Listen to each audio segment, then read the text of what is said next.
Um, if you work in law and you work with the public in this capacity, I don't know if you get triggered by this stuff. Maybe that it ain't for you. I don't know. Maybe that's just me. I don't know. Okay. Well, I guess. So here it is. These are so Rodney Jones is Lil Rod, who is the producer that worked for Sean Combs.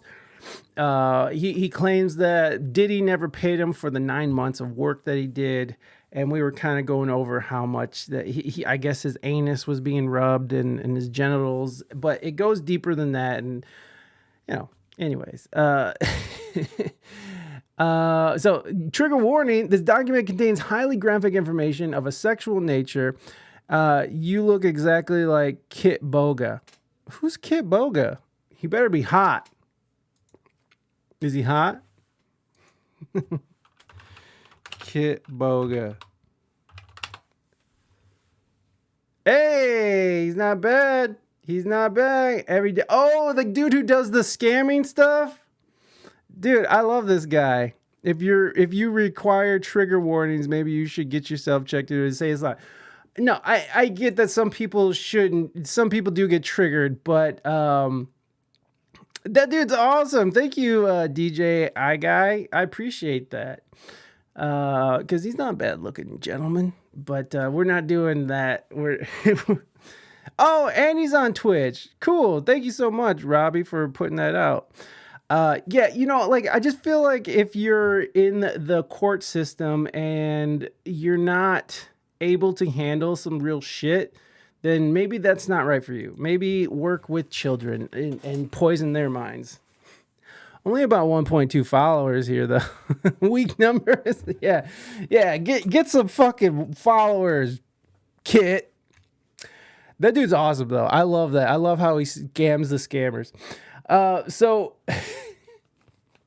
trigger warning on legal documents, whatever, and I'm not saying that trigger warnings are necessary or whatever. There are some people who are that weak that can't handle it, and I don't want no one feeling bad about nothing.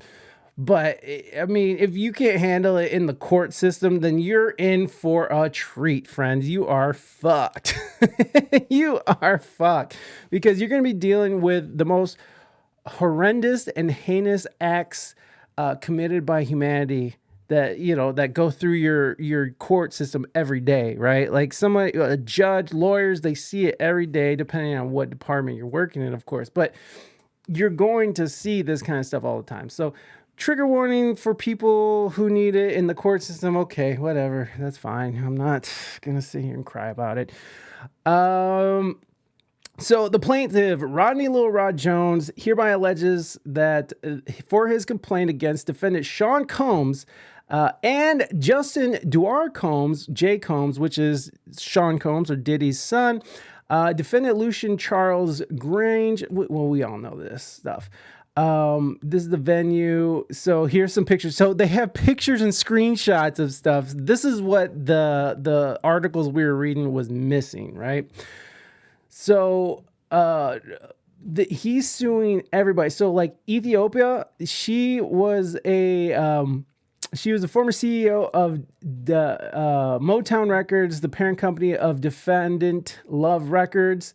And she was a part of this. This lady, Christina, was was someone who was like a runner and would go get drugs for them. And these are the companies involved that he's trying to sue for $30 million, which is a lot. So this is what's interesting about Rodney. So this is a little background about Rodney.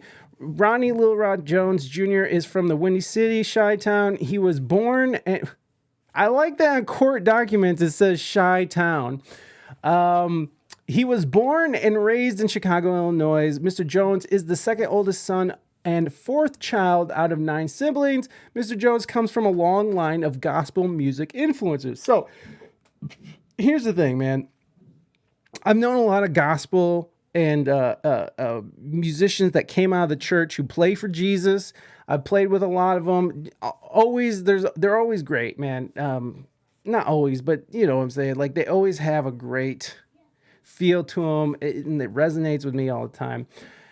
And they all share one thing in common, is that they're deeply connected to Jesus and God, right? Like they're very godly. So trying to understand where this guy's coming from, it's very much like I get that he was kind of put in a situation where he's maybe not maybe has never experienced this kind of behavior before, this kind of debauchery, right? Like because Diddy is he's doing drugs in front of him. There's the baby. You know, a lot of court docs have been created by AI lately. No, of course they have. Ain't that some shit? This might be one of them. There's Nalani. We got a song for you, Nalani. You played music with Jesus. How old are you? Ha! Whoa! Oh, damn! That was a fountain of shit. That was mostly pee, but also poo. I just gave her time to get it all out too, and she was just like. She just, for whatever reason, the baby has. Not like peeing in diapers. She doesn't like peeing in diapers. She likes to pee and poo when you're changing it. Which, yeah, I mean, I guess that makes sense because we shit in toilets, right? Like, we don't want it in our pants either. Maybe she'll be super easy to potty train. Hopefully. My God, I just saw a fountain of shit come popping out. That was awesome. Oh. That's happened to me with Bishop before, and her. Anyways, yeah, it might be. This might be completely made out of AI, but this is the best thing we got so far. Mr. Jones started playing instruments at the age of 5. He began playing drums in church, and at the age of 13, he picked up playing guitar. From 13 to present day, Mr. Jones has taught himself to play over 13 instruments. Mr. Jones is a child prodigy, so this is something you see a lot in the church, too. You'll see 4-year-olds just playing the drums like just tearing that shit up, man. Just putting their whole body into it. Blah! Just murdering the game. Okay, well, go ahead. I remember as a young musician, I was very jealous of church musicians because they just come up in it. It's just a part of the culture. It's beautiful to me. I love it. Of course, it can be a trap. There is always those musicians who can only play in the vein of gospel or R&B or soul, and then once you put them in like a rock environment or even a jazz environment, you hear where they struggle because gospel music is very chordy, and I know that's not technical. What a mess. But it's very much a complicated form of music, and that translates to R&B as well. All these inverted chords and shit. It's crazy. It's crazy. But that sometimes can be a hindrance. But that was sort of a sidetrack. Mr. Jones is considered a musical prodigy. His talents have led him to produce and create commercial marketplace for music that has been recorded by some of the most prestigious and highly acclaimed artists in music history. Throughout the duration of his career, Mr. Jones has worked the south side of Chicago music scene, playing with the following legendary guests: Georgia Mass Choir, Donald Lawrence, the Clark Sisters, and Smokey Norfolk. I don't know who any of those people are. On or about August 2022, Mr. Jones received a call from Mr. Combs requesting that he produce several songs on a rhythm and blues album titled The Love Album Off the Grid. And this album actually was up for a Grammy. I don't believe it won, but the Grammys was going on last year during the time when Cassie, another one of Diddy's employees, accused him of banging her out while she was underage and she was considered a minor. This pushes it a little bit further because now it clearly is saying that he's out there banging dudes and stuff, which again, I don't care who you bang. But you can't do it without consent. You can't do it, you can't use your power and your influence to make someone do something, which is what Lil Rod is accusing Diddy of. And again, knowing a little bit about his background, how deeply involved in the church he was, it kind of gives you a little bit more of an understanding of how hurt this person is and how much damage that one person can do to another, especially when you come up in the church, man. Because I came up Catholic. I went to church all the time, and it took me a long time to sort of shake that that guilt off. So I don't know. It's a trip when you've been inundated in that way in the church. So here's a summary of events which we went over, but from September 2022 to November 2023, like just a couple months ago, Mr. Jones produced 9 songs for Mr. Combs' Love album. Mr. Jones lived with Mr. Combs for months at a time, spending holidays, birthdays, and missing major family events. I like that they threw that in there. Mr. Jones resided at Mr. Combs' residence located in Los Angeles, California, Miami, New York City, and Miami, Florida. Mr. Jones also spent several weeks on a yacht rented by Mr. Combs in the U.S. Virgin Islands, which some shit went down on that yacht. Throughout his time with Mr. Combs, Mr. Jones witnessed, experienced, and endured many things that went far beyond his role as a producer on the Love album. The claims raised in this complaint have been corroborated through witness statements, video, audio recordings, and images that Mr. Jones has in his possession. So there is evidence, there are witnesses that can corroborate what is going on here. We're gonna just listen to her go. She is not happy.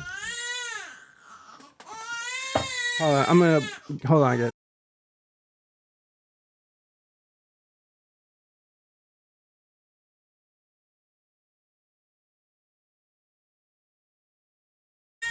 She's not happy.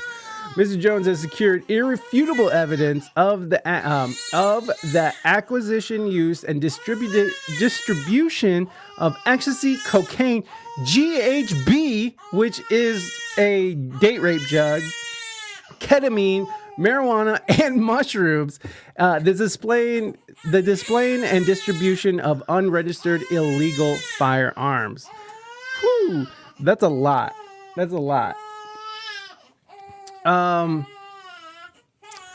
So let's get down to business here. So they're bringing up old stuff about how there was a shooting in Los Angeles. This is actually from I think this is an LA thing, but this was about a man shot outside party at Hollywood recording studio. And we kind of went over this last time, how his son was involved with this. Why would a firearm need to be registered? Well, because in some states they have to be registered, but I know what you're saying, Phil. Those are inalienable rights that we get to have. So I guess there's some blood coming up here, so if you guys don't like blood, then it's time to look away. I'll tell you what. I'm just waiting for this baby. Hold on. I'm going to go get her so she chills out. Oh, yeah. Never mind. She's just going to sit and cry in the background, and that's going to be great for stream.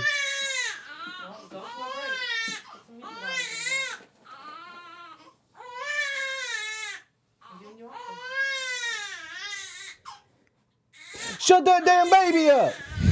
Why don't you get the door for me, because my hands are gross. Huh? Can you get the door for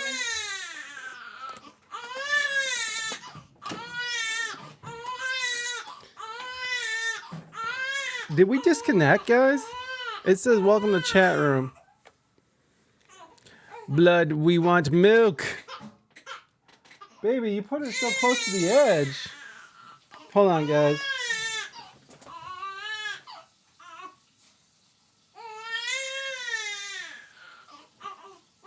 Oh, man. Oh, man.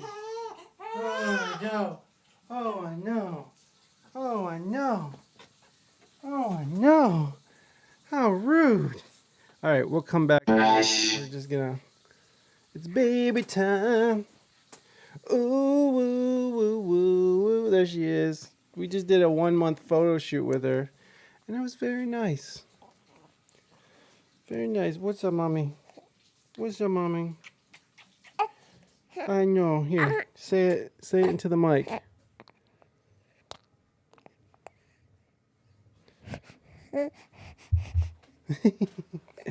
Go baby break. What, mama? What do you see? What What do you see? Oh no, she's going. She's starting up again. I know, baby. I know, mommy. I know, mommy. I know. I know, baby. I know. The world is unfair, isn't it? You can bring her over. Okay. Here we go.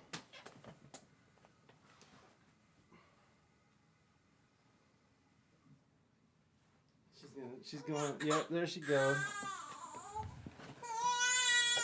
As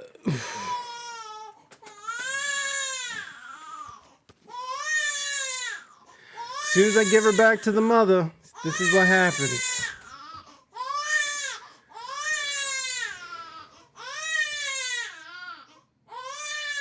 You want to get her dressed outside, out of here?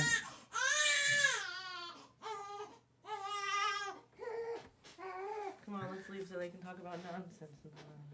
Look, Raina's so mad. She's so mad that I asked her to take the baby out. Well, because I wasn't even done changing my clothes. Oh, okay. Well, whatever. Get out. Get the fuck out.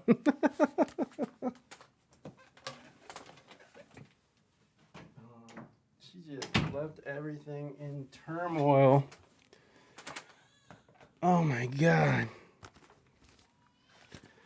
I'm gonna have to cut the. Now I'm gonna have to do extra editing, and I don't want to do extra editing. I hate doing extra editing.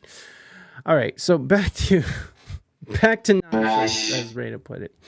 Mr. Jones has several corroborating witnesses who spoke with this writer anonymously due to fear of retaliation by Mr. Combs. They have agreed to speak publicly when subpoenaed, and they're talking about this shooting that went on. So here's some blood. There was a guy named Mr. G who was shot by either Mr. Combs or his son Jay Combs, and he was upset about that, which is very true. Mr. Combs attempted to groom Mr. Jones into engaging in gay sex. Mr. Combs was aware that Mr. Jones looked up and idolized music producer Stephen Aaron Jordan, or Stevie J, who's produced for Mariah Carey, Gwen Stefani, a whole plethora of people. He has hits on the books. And there's pictures, folks. And of course, we're not going to show like the extreme pictures, but there is pictures involved. So here's throughout the 90s, Stevie J produced for several artists, including Mariah Carey, Tevin Campbell, Biggie, 112, Jodeci, Faith Evans, Jay-Z, and Eve. Oh, he's produced for people that have been molested in history. Exactly. And that's what's fucked up about this, right? Because we're talking about a whole fucking mob of artists who've been through the ringer who said, "Oh no, gay sex." Well, okay, nothing wrong. Why are you gay? Look, and Pfizer comes. That's so weird. I don't care who you have sex with, but again, you can't just. They're doing this to hold power over people, and so like Epstein, they were running sort of a blackmail scheme in order to maintain control over their artist, and that's what's so fucked up about this. And apparently, there's a bunch of shit about to come out about Jay-Z too. We'll see what happens. Jay-Z is a little bit smarter about this shit. Jay-Z is a little bit more reserved. Whereas Diddy has been known to beat the shit out of people and go crazy and start doing wild shit, right? So Jay-Z has a little bit more of a demure demeanor and can hide it better. But there is so many rumors about Jay-Z and how Rihanna, and there's this gal named Jaguar who's been talking about this shit. Let's see. Mr. Combs. Oh, here it is. Mr. Combs used the access to Stevie J and his knowledge of Mr. Jones's admiration of Stevie J to groom and entice Mr. Jones to engage in homosexuality. Mr. Combs went so far as to share a video of Stevie J anally penetrating a Caucasian male without a condom. This was done to ease Mr. Jones's anxiety concerning homosexuality. Again, he's a man of God. He came up in the church, so he's very much, integrated into that mindset. According to Mr. Combs, this is a normal practice in the music industry. Look, even Stevie J is doing it, which this is. Unfortunately, this is a part of it. So they don't show the whole thing. We don't want to see the whole thing. Again, I don't care who you have sex with. It's just, I'm not interested in seeing it. But apparently this is Stevie J having sex with some white dude. I don't know. Mr. Combs promised. Okay, so this is the part that is getting a lot of attention right now because MC didn't want to go along with the shit. They tried to make her, Mariah Carey out to be crazy. Yes, and she was married to the guy from Sony, right? And he was like 70, and she was. There was rumors that he was getting with her when she was like 15 or 16, and then she ended up marrying this man for a long time. And Mariah Carey did end up getting made out to look crazy, which is what they'll do to artists who don't fall in line. And of course they're going to go kind of nuts when you have to go through this kind of ritual in order to have success in the music business. Of course that's going to have traumatic effects. That's going to have shit, that's going to come out in different ways.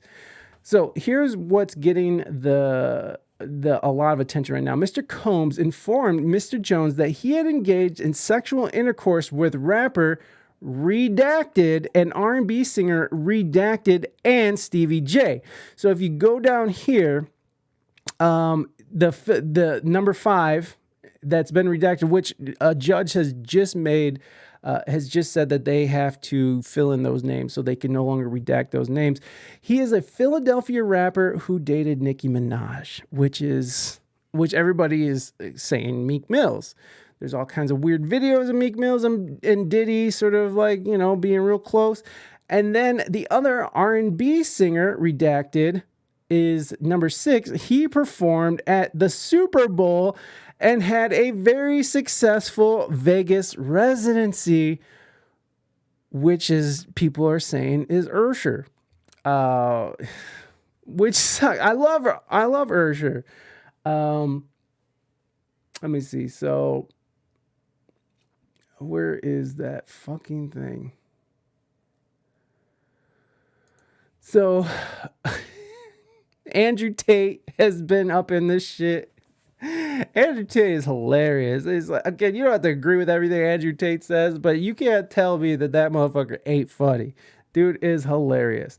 Meek Mill argues with Andrew Tate, DJ Academics over Diddy sex allegation. Now, Academics has done this. He kind of pointed out these things, and Andrew Tate was sitting there talking shit. So let's read through this quickly. Meek Mill got into a heated conversation with Andrew Tate and Academics over allegedly sharing an intimate moment with Diddy on Thursday. Academics reacted via live stream to Rodney Lil Rod Jones' explosive 73-page lawsuit. In the suit, Jones mentions that Diddy allegedly had sex with the Philadelphia MC, Mr. Combs informed Mr. Jones okay, blah, blah, blah. We just read that.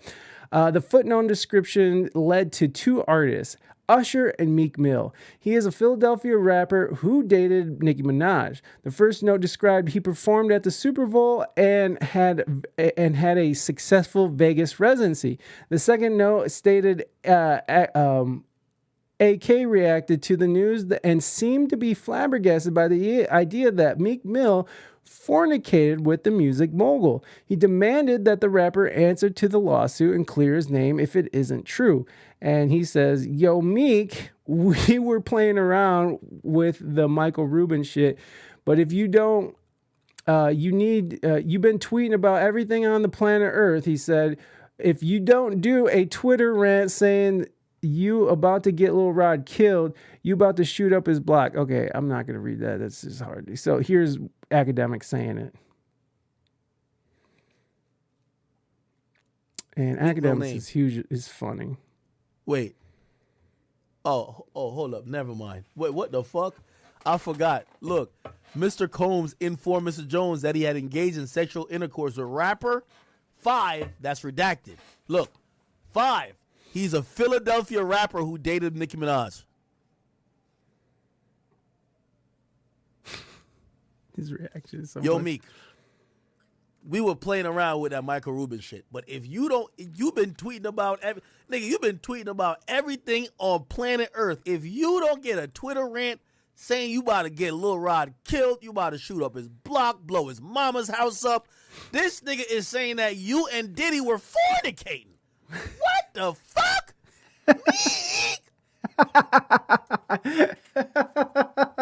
That shit's funny. Oh man, and what sucks is that Meek Mills is the victim here, right? Like allegedly, right? He's allegedly the victim of Diddy, who is a man of power and influence, and he has certain proclivities towards fucking debaucherous behavior, and he sort of sucked Meek into it and blinded him by the lights of fame and fortune. And that sucks, man, because, you know, when you're in the music business and you're a rapper or you're a musician, your goal is to get to a point of at least being able to fund your own life, right? Like to be able to pay your bills with doing what you love.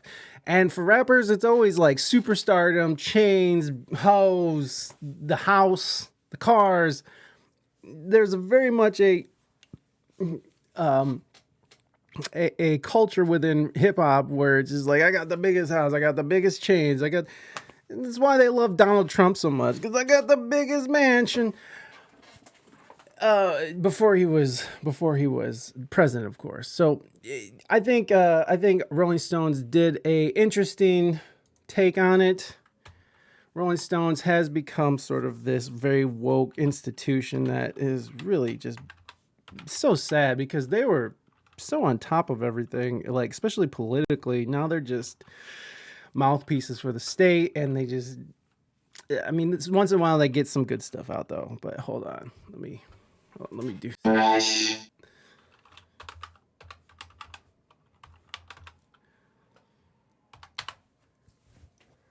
Oh, bitch.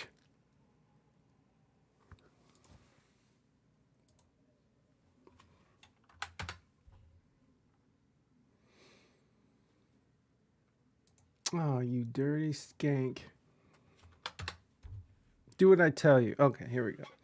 So, the Diddy allegations are entertainment. They're disturbing, and they are. They really are. Jones's 70-page filing. Where is it?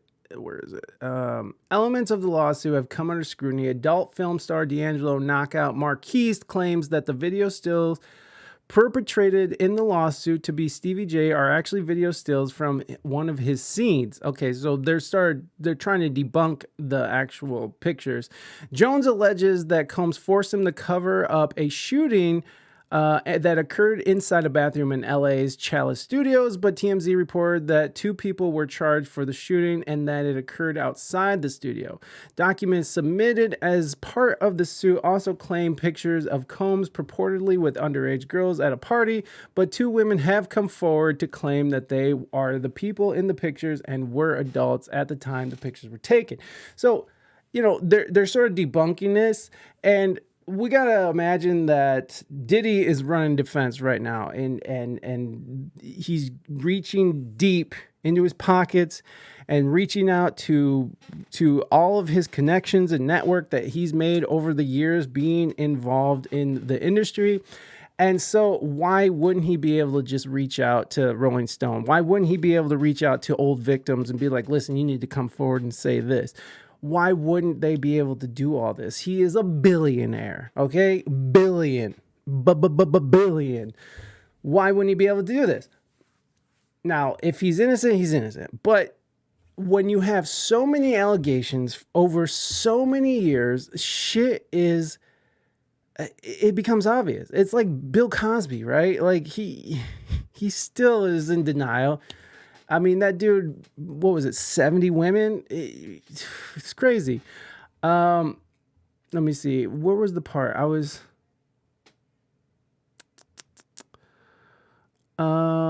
Meek. Okay, so here's where they're talking about. Meek essentially denied Jones's accusations in a lengthy string of posts yesterday on X, noting no man or what would ever approach me about gay activity and the whole place don't get flipped. Woke up seeing this on every blog like they know I'm coming. Oh, he came.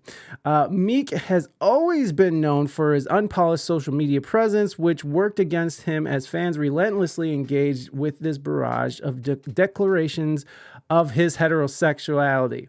And to make more of a spectacle, he ended up arguing with DJ Academics after a controversial media personality read the lawsuit on his stream. Then Meek traded X posts with Manosphere blogger Andrew Tate, which was a pretty unlikely clash. The fallout of assertion about Meek and his ensuing response became quintessential X dumpster fire, Jesus, where quote posts and memes flew at a feverish pace. This is crazy. I won't say that, but let's see. Memes, that's all well and good when the catalyst for the jokes is gaffes like N-word Navy or contentious rap beef. But yesterday's joke came in response to someone making a slew of traumatic accusations. And, you know, they're talking about how it's fucked up that Meek Mills is sort of getting dragged here. And there is this weird homophobia within the rap community, the hip hop community that's been a part of it for a long time. And so I want to... That's not what I wanted to do. Not this. Where is it? That's not it. So I thought I'd read a little bit. We could read into it. Did P. Diddy make a political stance at any point? Yeah, he used to do Vote or Die. You remember that? Vote or Die?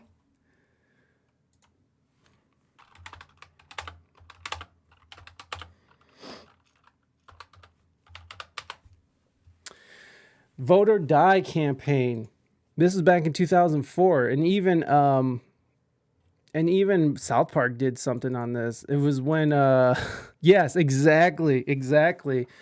I'm just gonna do something real quick here.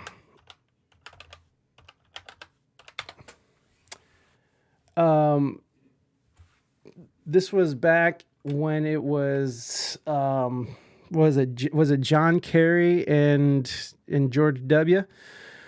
Yeah, that's when the Stan gets kicked out because it was between a giant douche and a turd sandwich, and Stan doesn't want to vote for either of them, so they banish Stan out into the world, and he happens upon PETA encampment where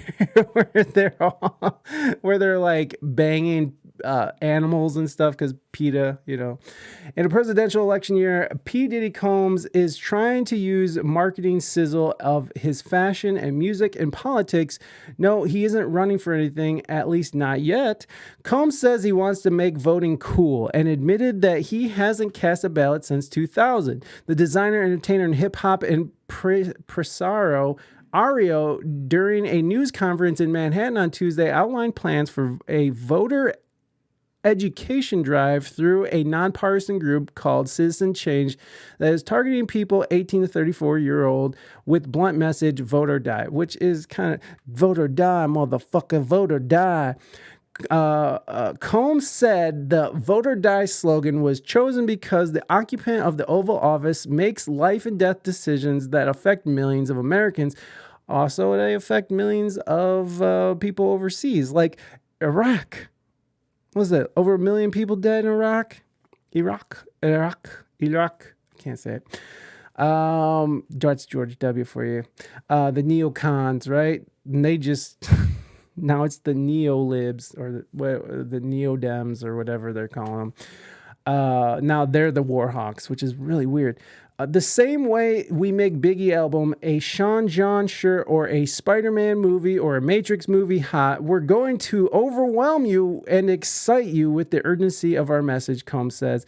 We have the power to make things cool, hot and sexy, from the clothes we wear to the cars we drive to the bling we buy. What the fuck? 3 years ago, he said he'd hold the vote hostage against Joe Biden. There you go. Go against the machine. They'll attack you. Yes, they will. So wait, was what Diddy was saying?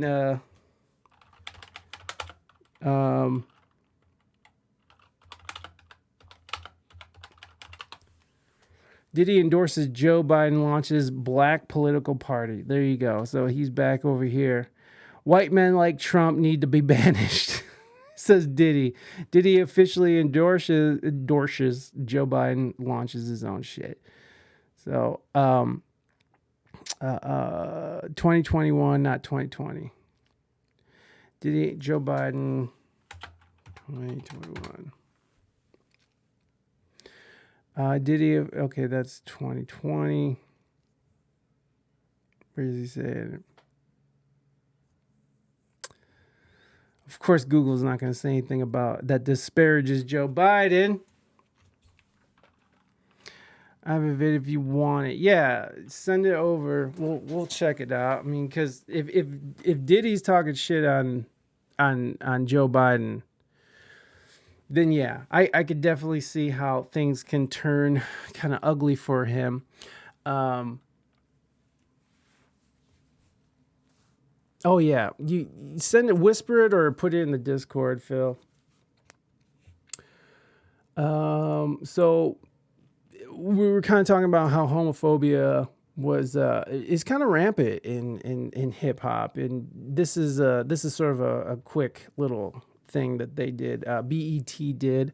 The LGBTQ community has never been quite welcome in mainstream hip-hop within the industry or among fans, which is not really.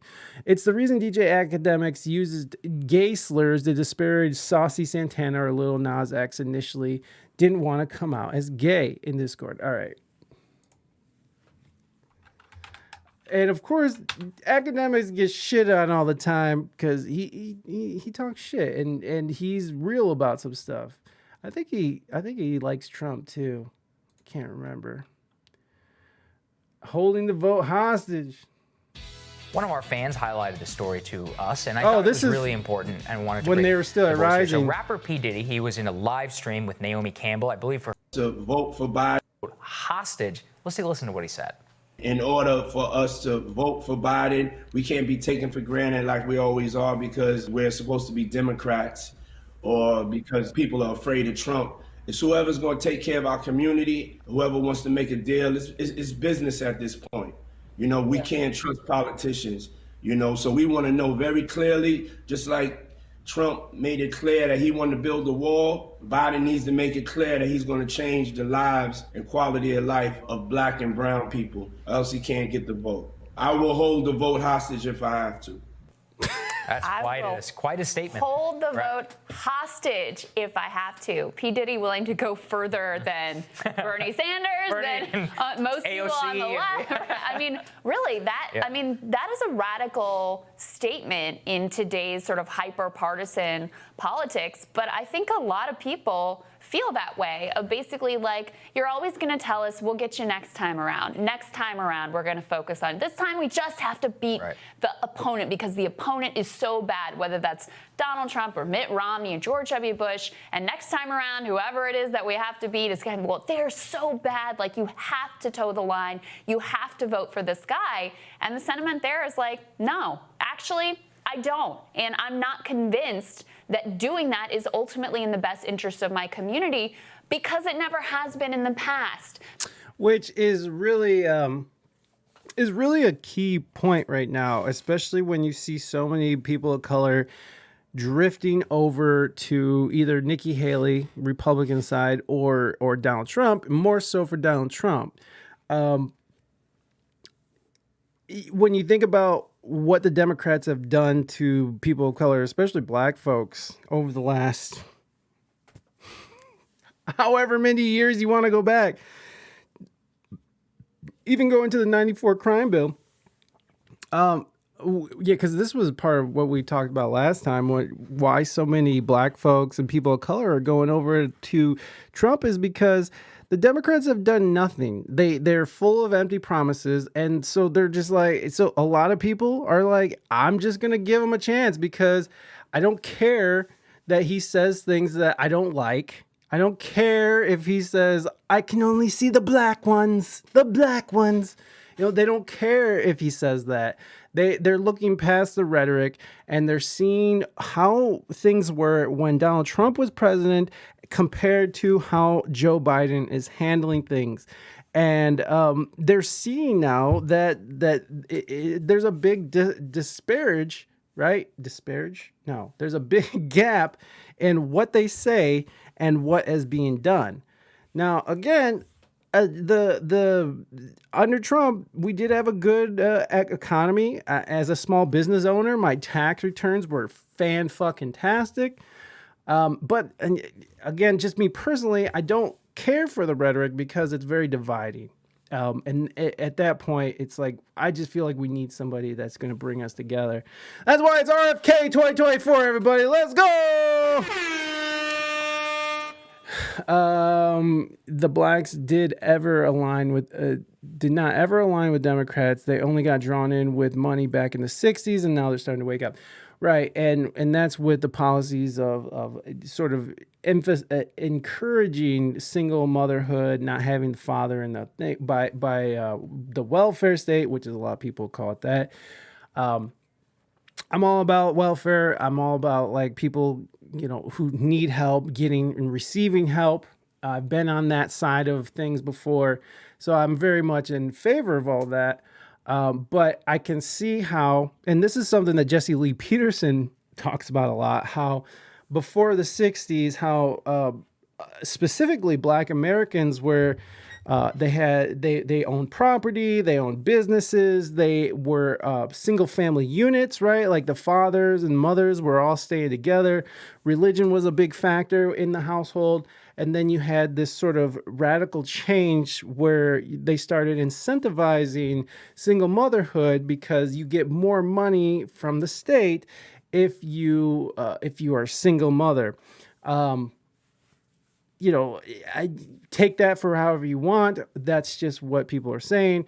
But there does seem to be a huge correlation. And even Thomas Sowell, who speaks about that a lot, who is a Black economist, he speaks a lot about how back in the day, Black folks in particular, were better off before these incentivizing programs sort of chased the father off, allowed men to sort of not stay around, and the whole sexual revolution sort of incentivized promiscuity and having sex with whoever, and the whole hippie generation and the civil rights movement is a part of that. I'm not saying the civil rights wasn't an important thing, because it obviously was very important, but out of this radical change came some not so great outcomes, right? That's what they like to point out. And I get that. Hey, Nader, Tater, welcome in. There is no chance of bringing people together right now. We need a full purge of corruption. I see what you're saying, Phil. I totally get what you're saying. But I'm just such a bleeding heart liberal at heart, right? Like, I just want unity in this world. So I'm going RFK 2024. I'm going. I think RFK could do it. Or and even I've been reading a lot with what's his name? Cornell. What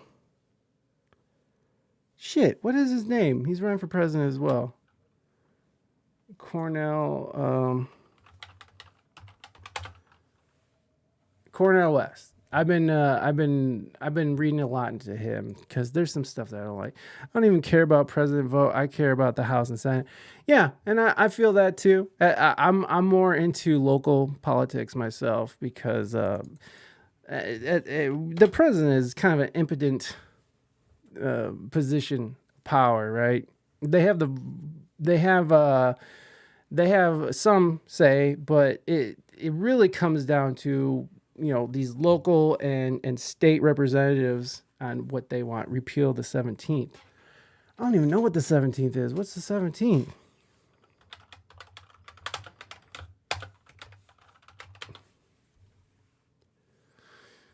Let's see what AI says. Some conservatives and members of the Tea Party movement have argued for repealing the 17th.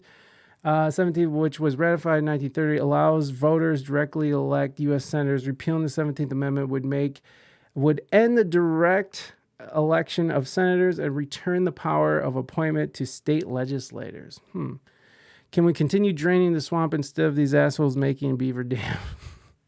I'm with it. Give state governments more representation in Congress, force state legislators to be more fiscally disciplined, and protect states' rights and reduce power to the federal government, which is, really what we want, right? We want to be able to make our own decisions in our own states and our own communities. Just an idea, natives. just maybe drain the swamp. I also think that a big thing that we need to do, whatever amendment it is that we need to make, is like getting money out of Washington, getting these lobbyists out of Washington. Like, there's no need for you guys to be there fucking in people's ears.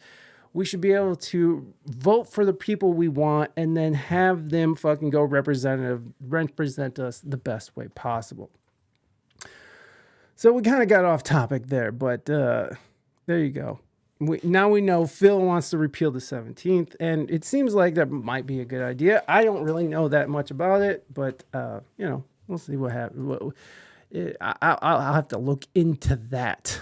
So the idea of homosexuality in hip hop, right, is the problem. Okay, so the problem is that hip hop's foundation is unaccepting, propped up on the macho mentality.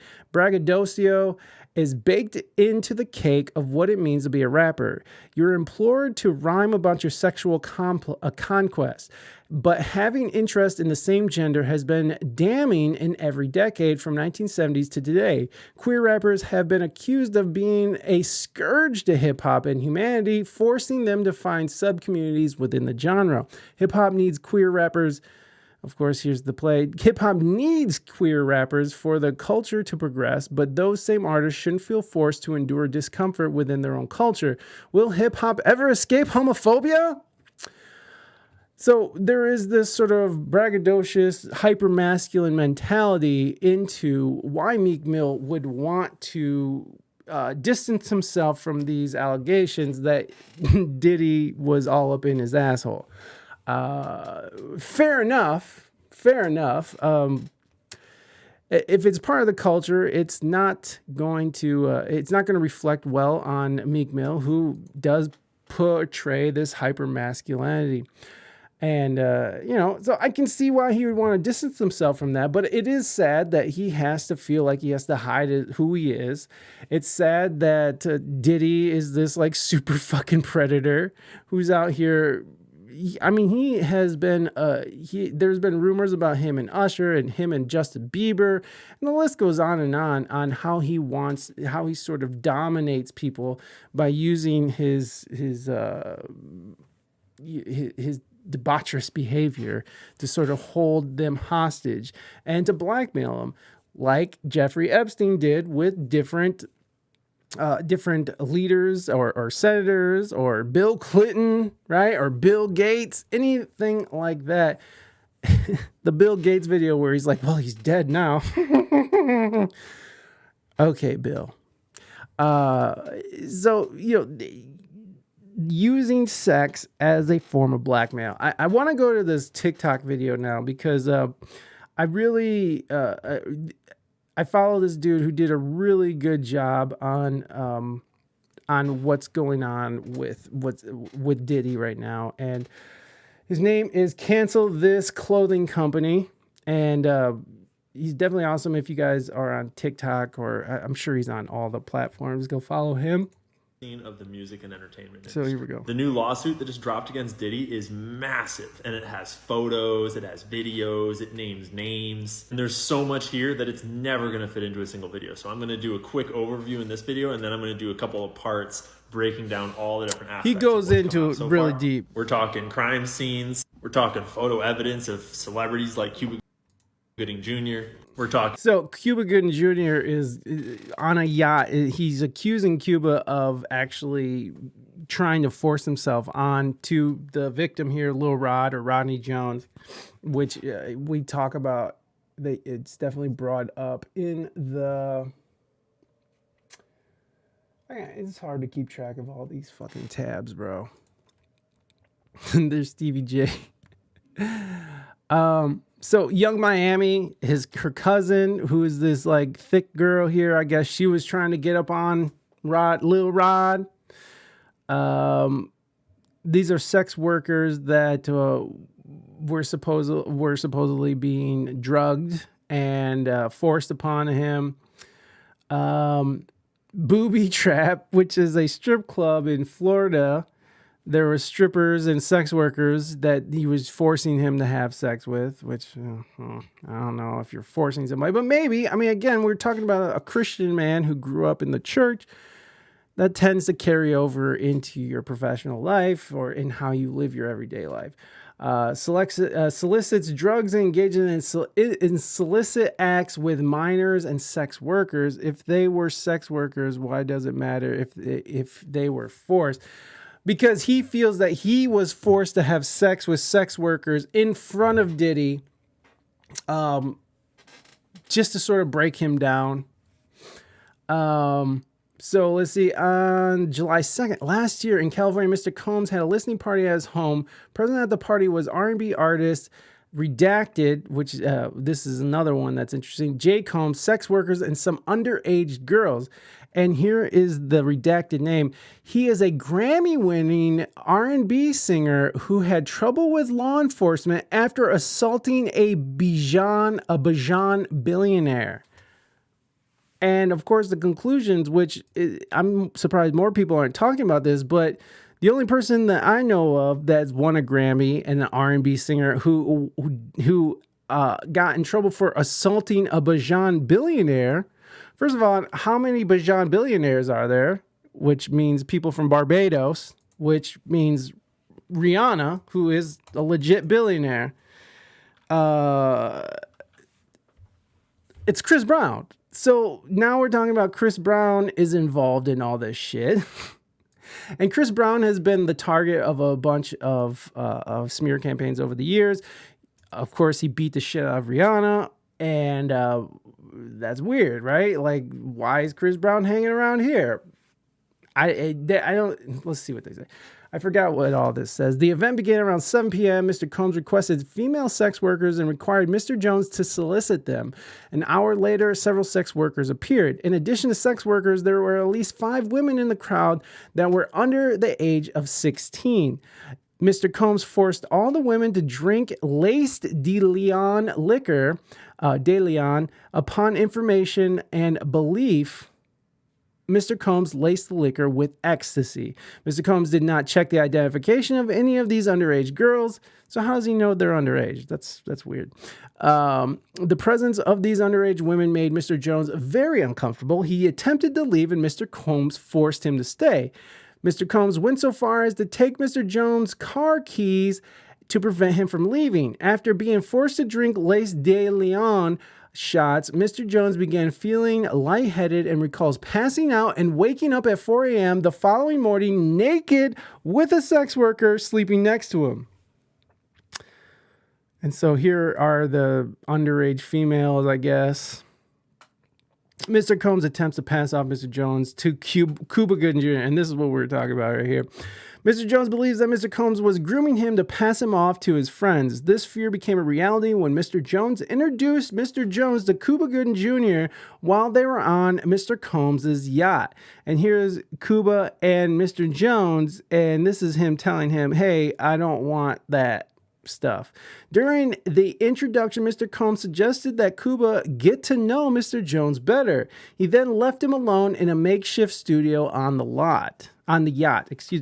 As evidenced by the video, of which screenshots are embedded below, Cuba Gooding Jr. began touching, groping, and fondling Mr. Jones' legs, his upper inner thighs near his groin, the small of his back near his buttocks, and his shoulders. Mr. Jones was extremely uncomfortable and proceeded to lean away from Mr. Cuba Gooding Jr. He rejected his advances, and Mr. Cuba Gooding Jr. did not stop until Mr. Jones forcibly pushed him away. The following is a screenshot of the encounter. Oh, did you cover the Supreme Court thing? Yeah, we did that right at the front. It was the 9-0. We did that right at the top of the show because I was just finding out about it as I went live. And I was watching Benny Jones's coverage of it too, so it was pretty interesting. So let's go back to the video now. I just want to fill in all that stuff. So Clive Davis, who is a huge player in all of this. Talking record label executives. We're talking hidden cameras in every room of the house. Getting recordings of celebrities, executives, politicians at parties with celebrities and underage girls, with drinks being spiked, with drugs. Yeah, Phil, I think a lot of people called it. The thing that surprised me was the 9-0. I mean, because not everybody, obviously not everybody. You had half the country who was like, oh, this is it. This is how they take them down. But yeah, the thing that surprised me was the 9-0, even though that the Supreme Court was indicating that was going to be, they were already there. The things that they were releasing was indicating that was sort of going to be their judgment. I can't wait to hear what Rachel Maddow says. Just can't wait for that dude to let us know what he thinks. Goes all the way back to the murder of Tupac and Biggie. We're talking about the entire rap and hip hop industry and the whole music industry at large. But to be clear, this is just opinions and speculation. These are not statements of fact. When I show sources in the background, like the court case, you should take those for just what they are. I'm not saying that all of this is necessarily real. So what's happened just now is that this man, Rodney Jones, who is a music producer that worked with Sean Combs, who is Diddy, he just filed this lawsuit. And he didn't just file it against Diddy. He filed against the executives at all of the companies associated and against the companies like Universal Music Group. His lawyers claim that he has secured hundreds of hours of footage and audio recordings of Diddy and his staff and his guests engaging in serious illegal activity. It's illegal for lawyers to make these claims if they don't have reasonable belief that this evidence is legitimate and exists. They could get disbarred for making these claims if they're not true. And some of that evidence is present in this lawsuit, like when Diddy allegedly shot a man. And then the LAPD saw that room in the photo, the bathroom with all that blood, and were on the scene for hours and no arrests were made. They went with the explanation that Diddy told his staff to give, which was it was a drive-by shooting. Diddy made it clear that his head of security, Fahim Muhammad, had the power to make people and problems disappear. This guy. And all of Diddy's staff were instructed to contact Mr. Muhammad if they were ever pulled over by the police in Miami or California.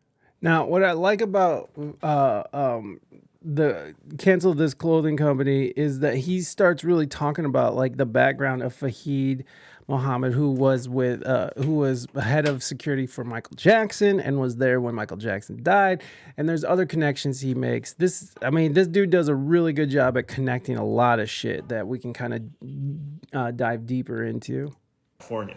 Diddy often bragged about having law enforcement under control. Although the deeper you look, the more it looks like people above him and above law enforcement had him under control. Right. We'll go more into these cases in the detailed videos, but now the bigger picture. See, Diddy has been one of the most powerful people in the rap industry ever since the 90s when he founded Bad Boy Records. And he was only 24 when he founded it. He started his career as a non-paid intern at A&R until he was then fired in 1993 when he was 24 and founded his own label, Bad Boy Records, later that year. So how does a 24-year-old found a massive record label on his own? Well, when you dig further, you realize it wasn't on his own. It was with the help of Clive Davis, his mentor. And the further into it all you dig, you realize that Clive Davis came out as gay later on, and there's a lot of rumors that him and Diddy were in a relationship throughout this time. This is going to come up over and over and over, just by chance. Clive Davis has been running significant portions of the music industry since our parents were kids listening to music. Responsible for artists like Aretha Franklin, Alicia Keys, The Grateful Dead, then later Usher, Outkast, Pink. But back in the 60s and 70s, like Janis Joplin, Santana, Aerosmith, Pink Floyd, like, come on, read it.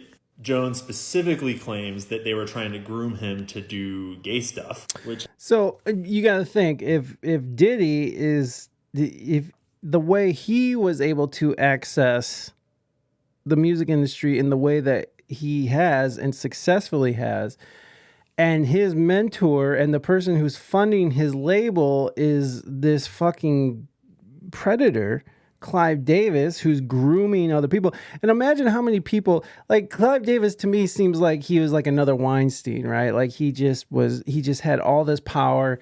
And if you want to get to the next level, you have to go through him and you have to do whatever he wants you to do for him, right? He's fucking a predator. And even when he's sort of like leading up to this point, he's talking about how there's cameras in every room. Like, that's the shit that Jeffrey Epstein was doing, right? Like, he had his whole mansions and his island and the mansion in New York, his island and his ranch out in New Mexico. They were all wired. And they were always filming. So they always had evidence on people. So you think about what that implicates, that now we have this on you. So if you don't play ball, we're going to release this on you, or we'll just murder you. And there's a lot of indicators that show that, and there's a lot of people who talk about it as well, that Diddy had Tupac and Biggie killed. So it gets deep, son. It gets fucking deep.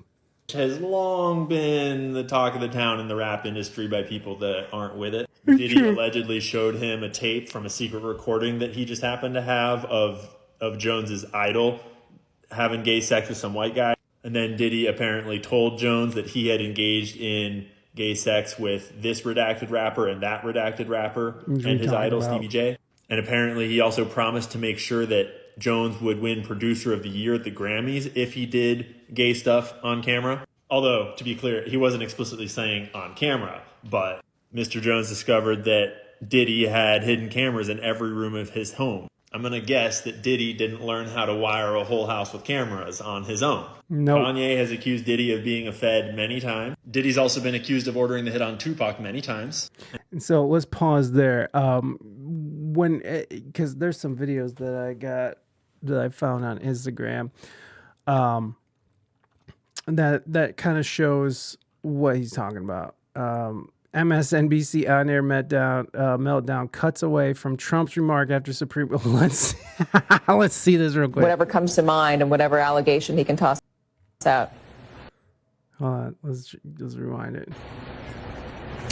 That's a great question, Katie, and one that I'll be trying to answer today. Donald Trump has displayed more discipline over the course of this campaign than some of his previous ones in these moments. Not really what you saw here today. Clearly not a prepared statement, clearly not especially focused on the ruling today, but I think goes to the point that he sort of looks at all of these cases holistically, and he tries to argue that they're all related. He's trying to make the case that somehow this is all coordinated by the White House to go after him, and taking advantage of the fact that he's going to have a lot of eyeballs on him because of the Colorado ruling today. But this is it, right? I think you heard there one of the things that I think was most clear was related to the point that Ken made earlier, this idea that arguing that he shouldn't be prosecuted for things. He didn't mention any of the things related to January 6th. He was making a case that he shouldn't be prosecuted for going after ISIS or General Soleimani, the Iranian. All right, that was nothing. That was a big nothing burger. I do want to hear all the liberals cry though. That is funny to me. Okay, so kind of ADHD is going in deep here. So let's see. We have Kanye right here. And this truth is gonna be heard. Y'all can't send none of y'all Meek Mills, y'all Puffies, y'all Lil Boozy, none of these names, none of these people that have to listen to y'all because they have legal. I never killed nobody, right? I'm the pussy that never killed nobody, right? But that means I can say whatever I want and not go to jail. And this. So that's Kanye talking straight up about how Diddy's a fed. Diddy is, he has, talking about Meek Mill directly. I mean, this is wild shit, right? People have been talking about this for a long, long time.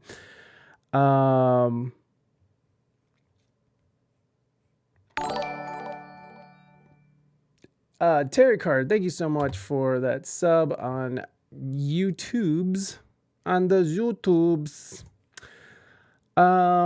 What was the other one? I had another one.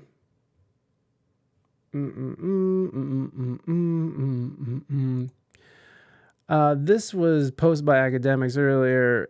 Also, Rush. When I was at my lowest point in life, I woke up and this man was sitting on my bed. I had known Usher since he was a kid, but we really bonded because of our mutual love for self-discovery and our belief in yogic science as a direct route to realizing God's consciousness and ourselves. People remember this. A friend walks in when others walk out. I will never forget the generosity of spirit I witnessed in this man. God bless you, baby bro, Usher.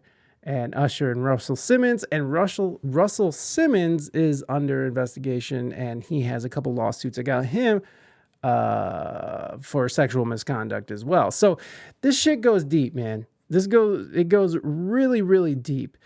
And, clothing company mentioned about Diddy and how he, connecting him to Tupac's murder and Biggie's murder. And so I kind of wanted to go over this because there's this body language. I love body language stuff, man. To me, that shit is so interesting, even though it's not really it's not a pseudoscience, but it is sort of a open for, interpretation science. And this is always good. Now, this was back when Keefe D was doing interviews about how he was hired by Diddy to kill Tupac. And there is rumors about Biggie wanting to leave the label, so Diddy put a hit out on Biggie as well. But this is Diddy on The Breakfast Club getting questioned about stuff, and he doesn't like it. And he responds like Bill Cosby would. The bottles. I can dig it. So you saying that's been the same bottle of Epstein for 2 years? That's oh no, I don't even. That bottle's empty. Hey yo, the only thing I speak about is Ciroc, man. Which he's lost he's lost that company in lieu of all these allegations. I like to talk to my family. Y'all my family. I like to talk to. We on the same team, so I'm just letting y'all know. I'm just trying to get out here and hustle, man. I'm an entrepreneur, man. You need to see more bottles of Ciroc. That's all. I just wanted to ask on air, on live, on Revolt. You know what I'm saying? We doing some business together. You know what I'm saying? No. Hey, yo, I'm gonna tell y'all this. This is very important. We won't even go there right now. Yes. I'm just trying to get out home. But they want to take that Ciroc home, baby. Now, let's talk some hip-hop shit, man. I want to talk to Puff right now. Yes. Now, it was this documentary that claimed, which we know wasn't true. Yeah, check this out. We don't talk about things that are nonsense. We don't. So this is Charlamagne the God directly asking about the documentary that came out, talking about Keefe D accusing Diddy of putting a hit out on Tupac.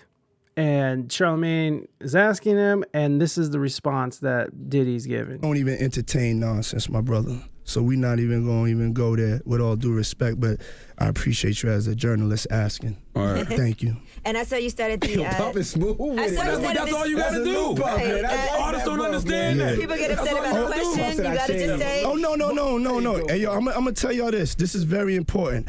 I got this new hashtag. It's called New Life. I got to start living... I had to start living a new life, man. The way I was approaching things, the way I was reacting to things, you know what I'm saying? Just, we all grow up. We all do things in ways that maybe you could do better.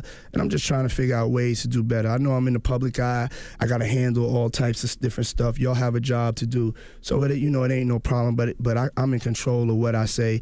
And I don't get into nonsense. I don't have nothing but love for everybody.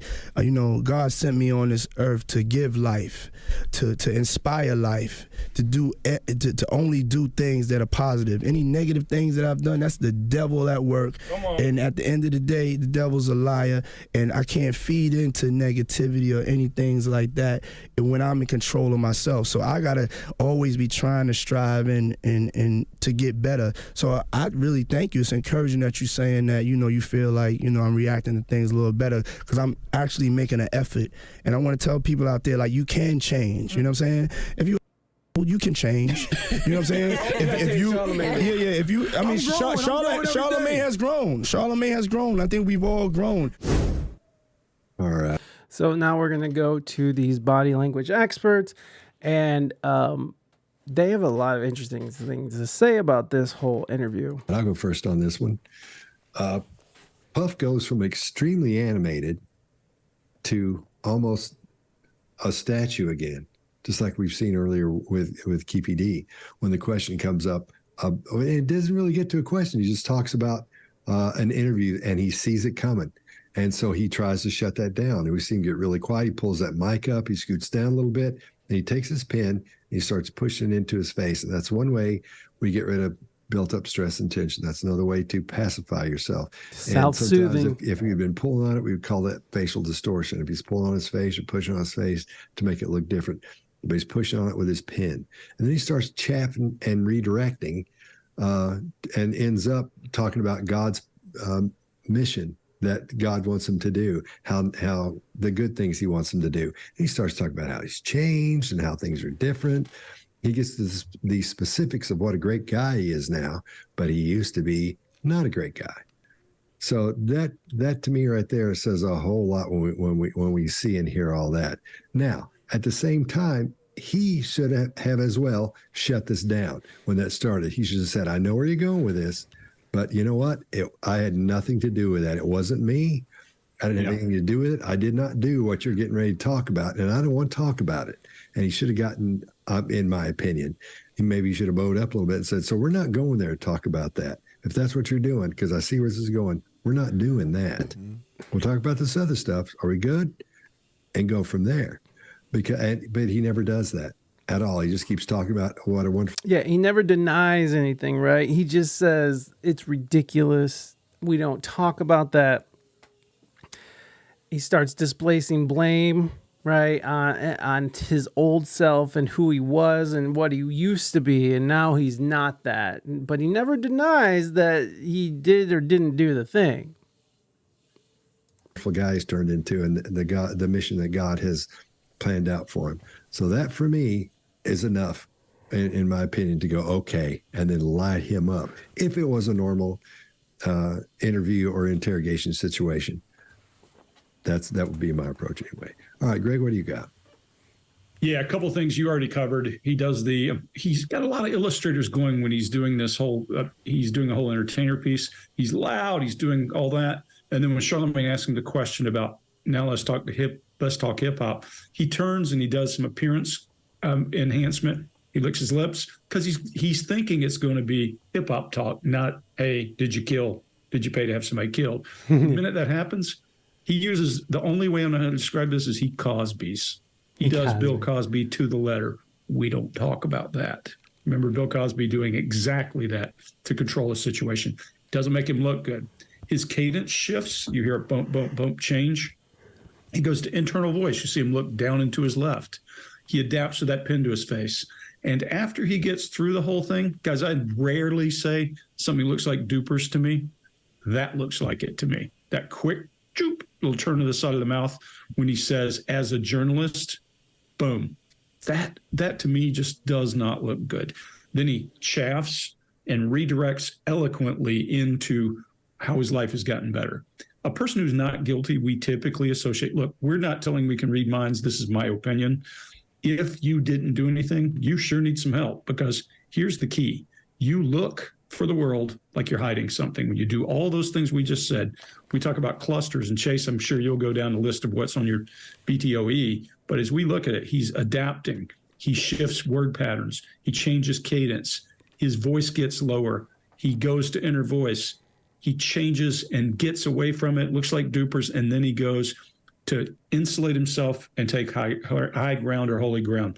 All those things make you look, put it this way, if that happened in an interrogation room, it would be bare knuckles. I mean, we would go at it for a while voice-wise. I mean, when I say bare knuckles, I'm not talking about punch you, but it would be a rough ride in an interrogation room because I would use every trick I know to get into your head to figure out what's going on. Those are really big red flags. Chase, what do you got? And yeah, totally, man. Like as soon as someone starts getting defensive and displacing blame on old self or even on the devil, you know, that is an indicator that you know that maybe they're not being completely truthful. So I'm just going to break down the narratives only in this. So just the narratives that he's using here, and I'm going to leave body language out of it. He says things. We're not going to talk about things that are nonsense. If it's someone else's fault, then maybe he can call it nonsense, and we'll see where he's going with that. And he says, I've got to start living a new life. And this is about a realization to become a new person who isn't doing bad stuff. And then he says, any negative things that I've done, that's the devil at work. This literally says that it's someone else's fault and not his. And this has started getting down a confession route here. This is like pre-confession language here because they're showing you the pathway they need to hear to start making a confession. And he says the devil's a liar. So now the person or thing responsible for all of that bad behavior is deceptive, meaning he might have been tricked into doing what he did. So again, another layer of insulation to make it not his fault. Then he says, God sent me on this earth to give life, to inspire life. Looking at what he said and his desire to just live a new life, the opposite of this in his previous life would be taking life, or at least maybe having lives taken, which would literally be the second part of what he said, which was inspiring death instead of inspiring life, making something happen through someone else. And he says, I'm reacting to things a little better. I'll leave that up to you to understand what he's hinting at there. Then he's saying you can change. Not I changed, you can change. So this is all about the narrative of a character arc or a hero's journey where if they decide to change, they're no longer responsible for things in their past. They're completely cleansed. Then he says, we've all grown. And then he says, this guy next to him has grown. He's socializing the issue, making it clear to you very covertly that other people have grown. But this also means that he's saying that lots of other people have done bad things and have grown out of the capacity to do them. That was long. Mark, what do you got? Yeah. So here's what I'd say about this. We've got a showman, we've got a salesman here. And the first part of this showman salesman is selling alcohol. I think Ciroc or something like that. I think it's a type of alcohol. And also managing this barrage. I mean, Greg, to your point of going bare knuckles, he is being rolled by these people around him. He's getting a fare. He knows what's coming and it's already happening. He knows where they're going with this. And one thing about the Breakfast Club, the one thing I didn't that's bad about interviewing someone, and especially when you're starting to move and shift into very serious subjects, because they're coming out of Ciroc and he was all talking about his liquor, and he was, you know, like they were saying, he was all like animated, and then all of a sudden he just draws down and his body language completely goes inward. And one of the things that they did, he prefaces like, we know, like Charlamagne says, we know it's not true, but we want to hear what you have to say about it. He's already giving Diddy the way out. He's always, and like, if you're negotiating somebody, like, I found myself doing this, which I don't like doing, but I had to go to Chipotle. And I said, and we had to go all the way back because they forgot to put meat on my son's burrito. And so we went back the next day, and I wasn't in the mood to negotiate, but like the lady, I was talking to the manager, and I was like, we came all the way from water to, we came all the way, we drove a long way to come back here just to get this burrito replaced. I was like, you guys can't give us something else. Like, you can't give us another burrito or something. And she's looking at me. She's like, we can give you a burrito. We'll replace what we made a mistake on. I was like, well, you can't, maybe throw in some chips and guacamole. Now, she did end up throwing in chips and guacamole. But when you set up a sentence like you can't, you're already self-defeating. So, a better way of saying that, look, we came all this way. I think it would be proper for you to, give us another burrito because of all the gas we just spent to come back here for your mistake, right? You're putting the blame on them. You're putting the responsibility on them. And as soon as you start taking responsibility and saying you can't, or, oh, you don't think you can do, no, you don't give them any other route other than what you want. So as soon as Charlemagne says, we know that that's all bullshit, but we have to talk about this documentary where you're being implicated as having Tupac murdered, right? That's really what he's saying. And then everyone else, as soon as Diddy starts doing his whole like, oh yeah, we don't talk about that. We don't talk about nonsense. Everybody was all like, oh, he's smooth about it. And everybody's like, Charlemagne's like, yeah, that's how celebrities need to handle these types of things. And even the girl was saying shit. He's like, yeah, they don't understand that they could just say blah, blah, blah. It's like they're already giving him the out instead of holding him to the question. They've given him a way out. I make this mistake all the time when I'm interviewing people, obviously, but when you're going about these kind of interviews or negotiations, you always got to sort of make sure that you're putting it on them. You got to make sure that you're holding them to the question or to what you want, and there's no outs. There's no roads out of the situation. It's just you put it all on them.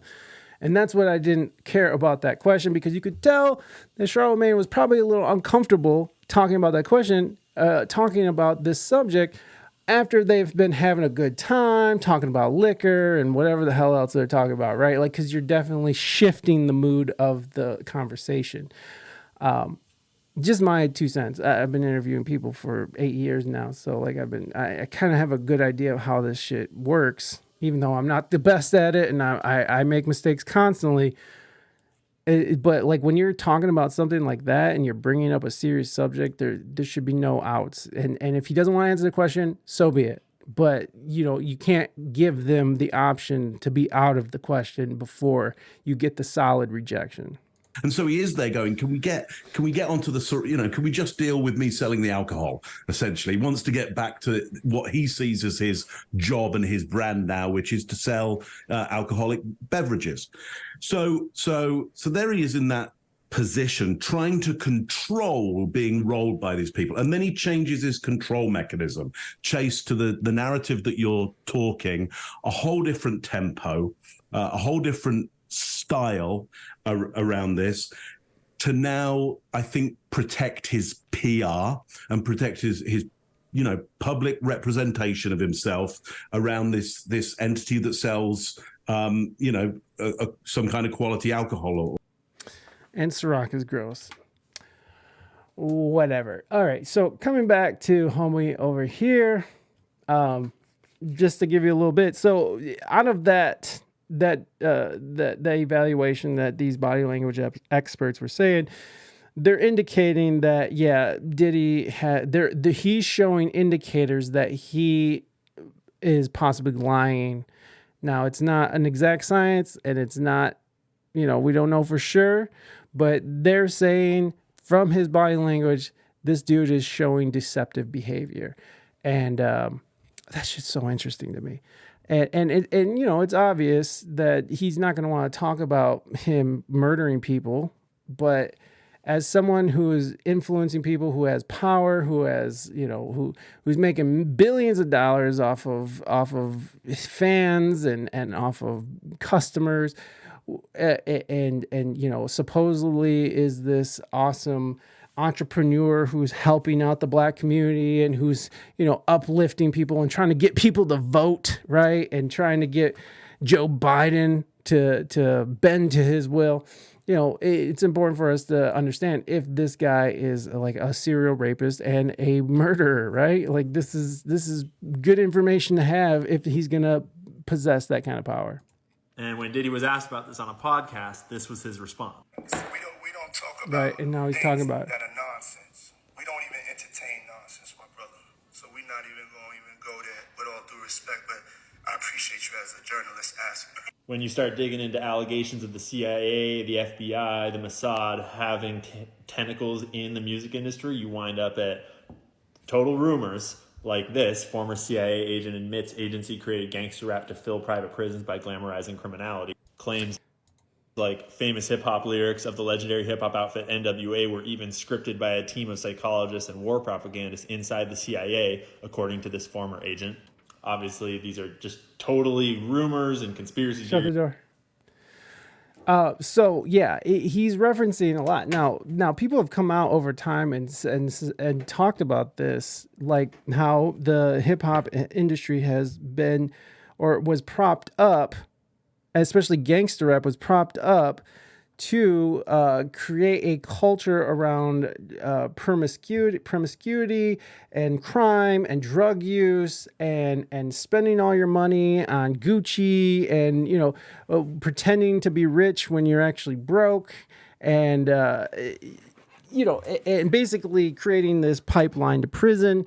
And then, of course, the same people who own the companies own the private prisons, and the same people who own the music companies, the private prisons, and own the products that these prisoners make for Victoria's Secrets, McDonald's, Walmart, Wendy's. So they all have a piece in this pie, and it's just another investment, right? A long-term investment to these people. And so I did pull up some stuff. Ice Cube does talk about this. He's been very vocal about this. He's been on Bill Maher talking about this. And so we'll read through this. Ice Cube admits gangster rap was a CIA psyop to sow division in America. The government promoted and curated the gangster rap scene in 1990s, according to hip-hop icon Ice Cube, who group NWA were hugely successful in that era. Speaking to Bill Maher on his podcast, Ice Cube said, the same people who own the record labels own the private prisons, literally the same people. The records that came out are really geared to push people towards the prison industry. Following pushback from Bill Maher, who said, but the government didn't make you write those lyrics, Ice Cube explained the government's role in the psyop, saying it's not about making someone write the lyrics, it's about being there as guardrails to make sure certain songs don't get through and certain songs don't. That's making sure that certain songs don't get through and certain songs don't. I don't know if that's a typo. Some records are made by a committee, and you can sort of watch it. I guess they have it. You meaning record company guys sit around and tell the artists, this is hot, say that, do this. We're going to have this guy write the lyrics. We're going to have that. You have, the record company pushing the narrative. Some social engineering going on here to make sure those prisons stay full. Boom! There it is. Another conspiracy. Proven true. John Homston, a retired CIA agent, admitted on national Russian television that hip-hop was a psyop invented by the CIA in the 1980s, and the agency has directed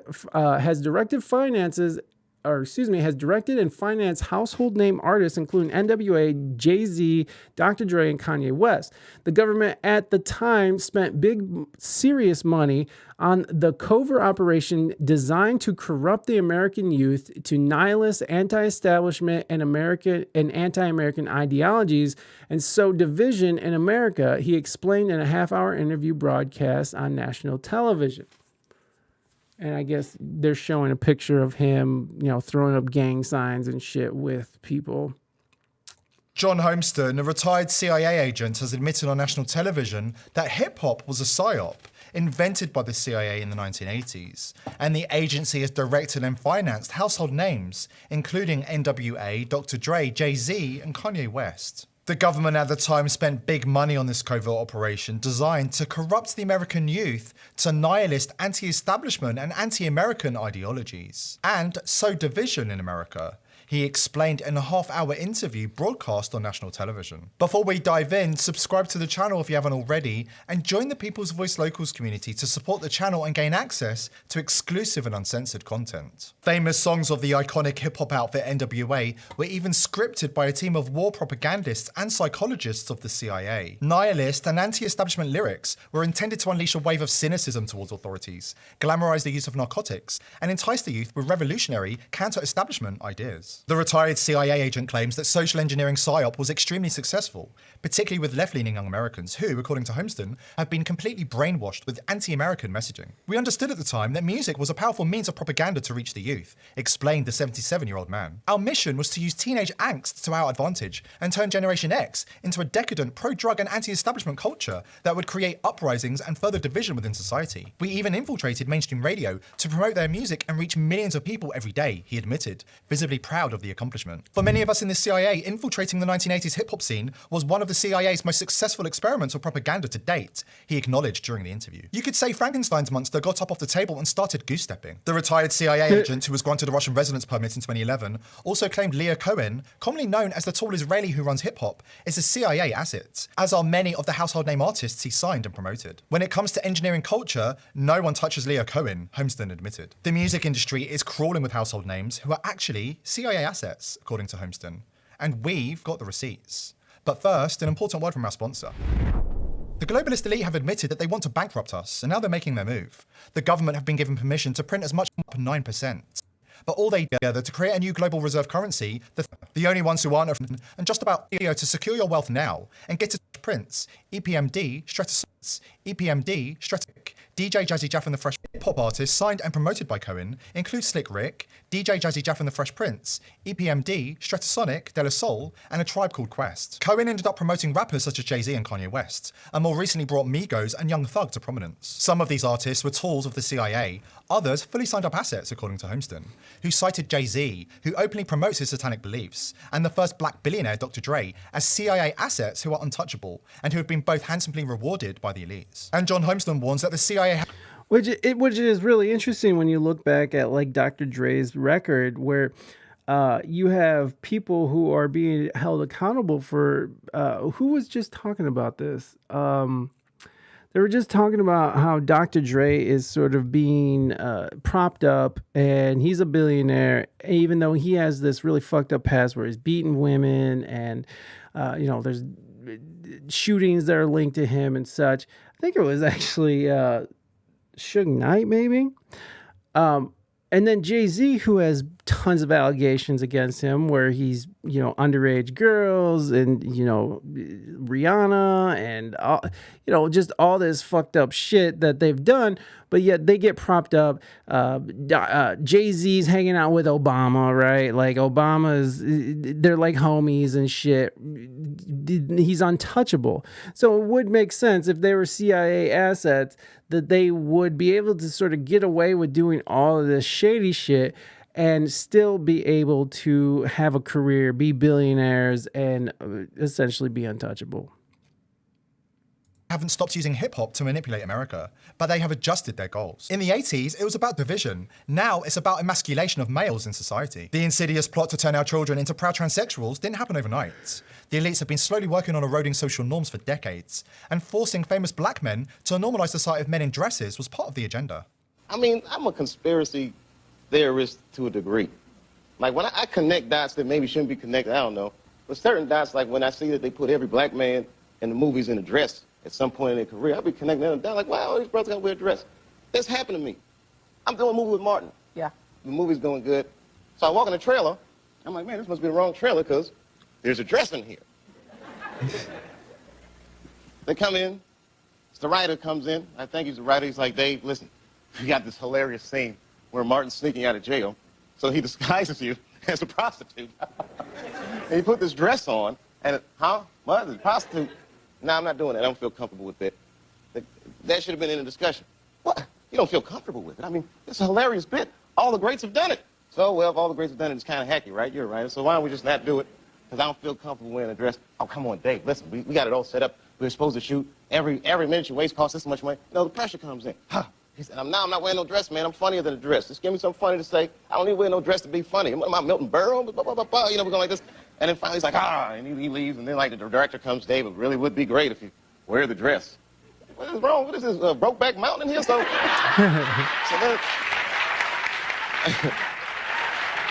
wear the dress. I don't want to wear the dress. I want to wear this dress.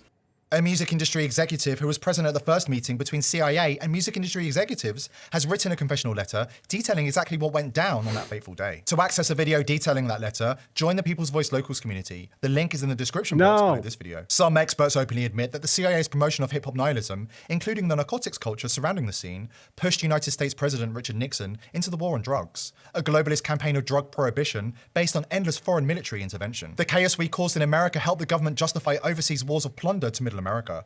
The country wouldn't be where it is today without hip-hop. Of course, the CIA was also responsible for flooding the streets with vast quantities of crack cocaine in the same period. Investigative journalist Gary Webb exposed the story of the decade before the mainstream media went to work on behalf of the elites and tried to distract the masses from the scandal. My name's Gary Webb. I am an investigative journalist. I've been an investigative journalist for about 25 years. I believe he was the one who was working with Freeway Ricky Ross, too, and how all the coke and crack that he was selling in LA, that money was being funded to fund the shit going on in South America with Reagan and what was the Iran-Contra scandal.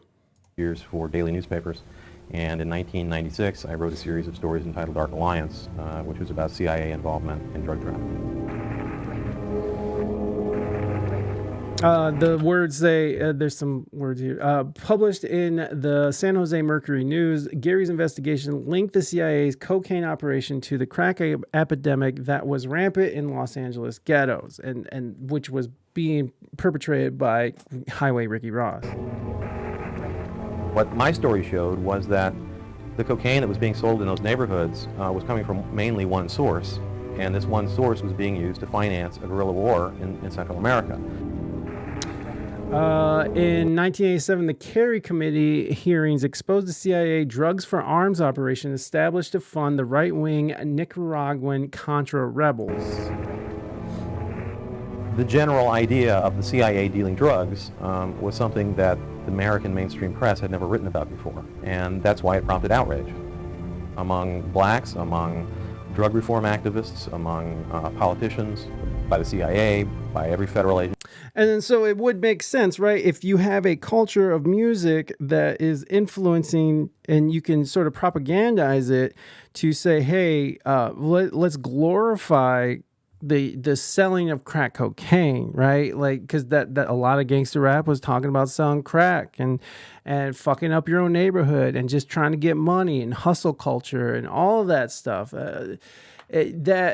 That being pushed in these neighborhoods not only diminished these neighborhoods, not only filled prisons with black and brown people who were selling these drugs, but also funded wars that made a very small group of people very rich and became sort of, and was able to, hold, having political leaders fuck over other political leaders in this war of power, which that didn't come out great. But anyways, going on, I'm just trying to show like it does make sense that this could be a possible, this is a very possible thing that might have happened through hip hop and through culture. Involved in the drug war because it showed they weren't doing their jobs. There was a fraud. Initially hailed by the mainstream media as a journalistic coup, Dark Alliance pushed Gary into the spotlight and ignited a nationwide scandal. This is why journalism is important, folks. Right after we published the stories, the support we got from the media was very favorable. Newsweek magazine did a big piece on the story and said it was well documented and well researched. The website was getting like 1 million hits a day. There were marches in Watts, there were marches in Compton, there were candlelight vigils. Every California senator demanded an official investigation. So the story itself is really building momentum. Despite the level of public outrage, the government was no reaction. The government decided to ignore the story. And this thing, it doesn't mean anything. In 1096, what is that? What the fuck does that mean? The Washington Post published a story that essentially discounted the severity of Gary's claims, asserting that he could not prove direct links to the crack epidemic nor the exact sums that went to the Contras. And of course, after Freeway Ricky Ross, because they imprisoned Ricky Ross, Freeway Ricky Ross got out, wrote a book, and then he went on Joe Rogan and exposed a lot of this as well. And he was directly involved in these, the procuring and sale of crack into Compton and these different poor neighborhoods in LA.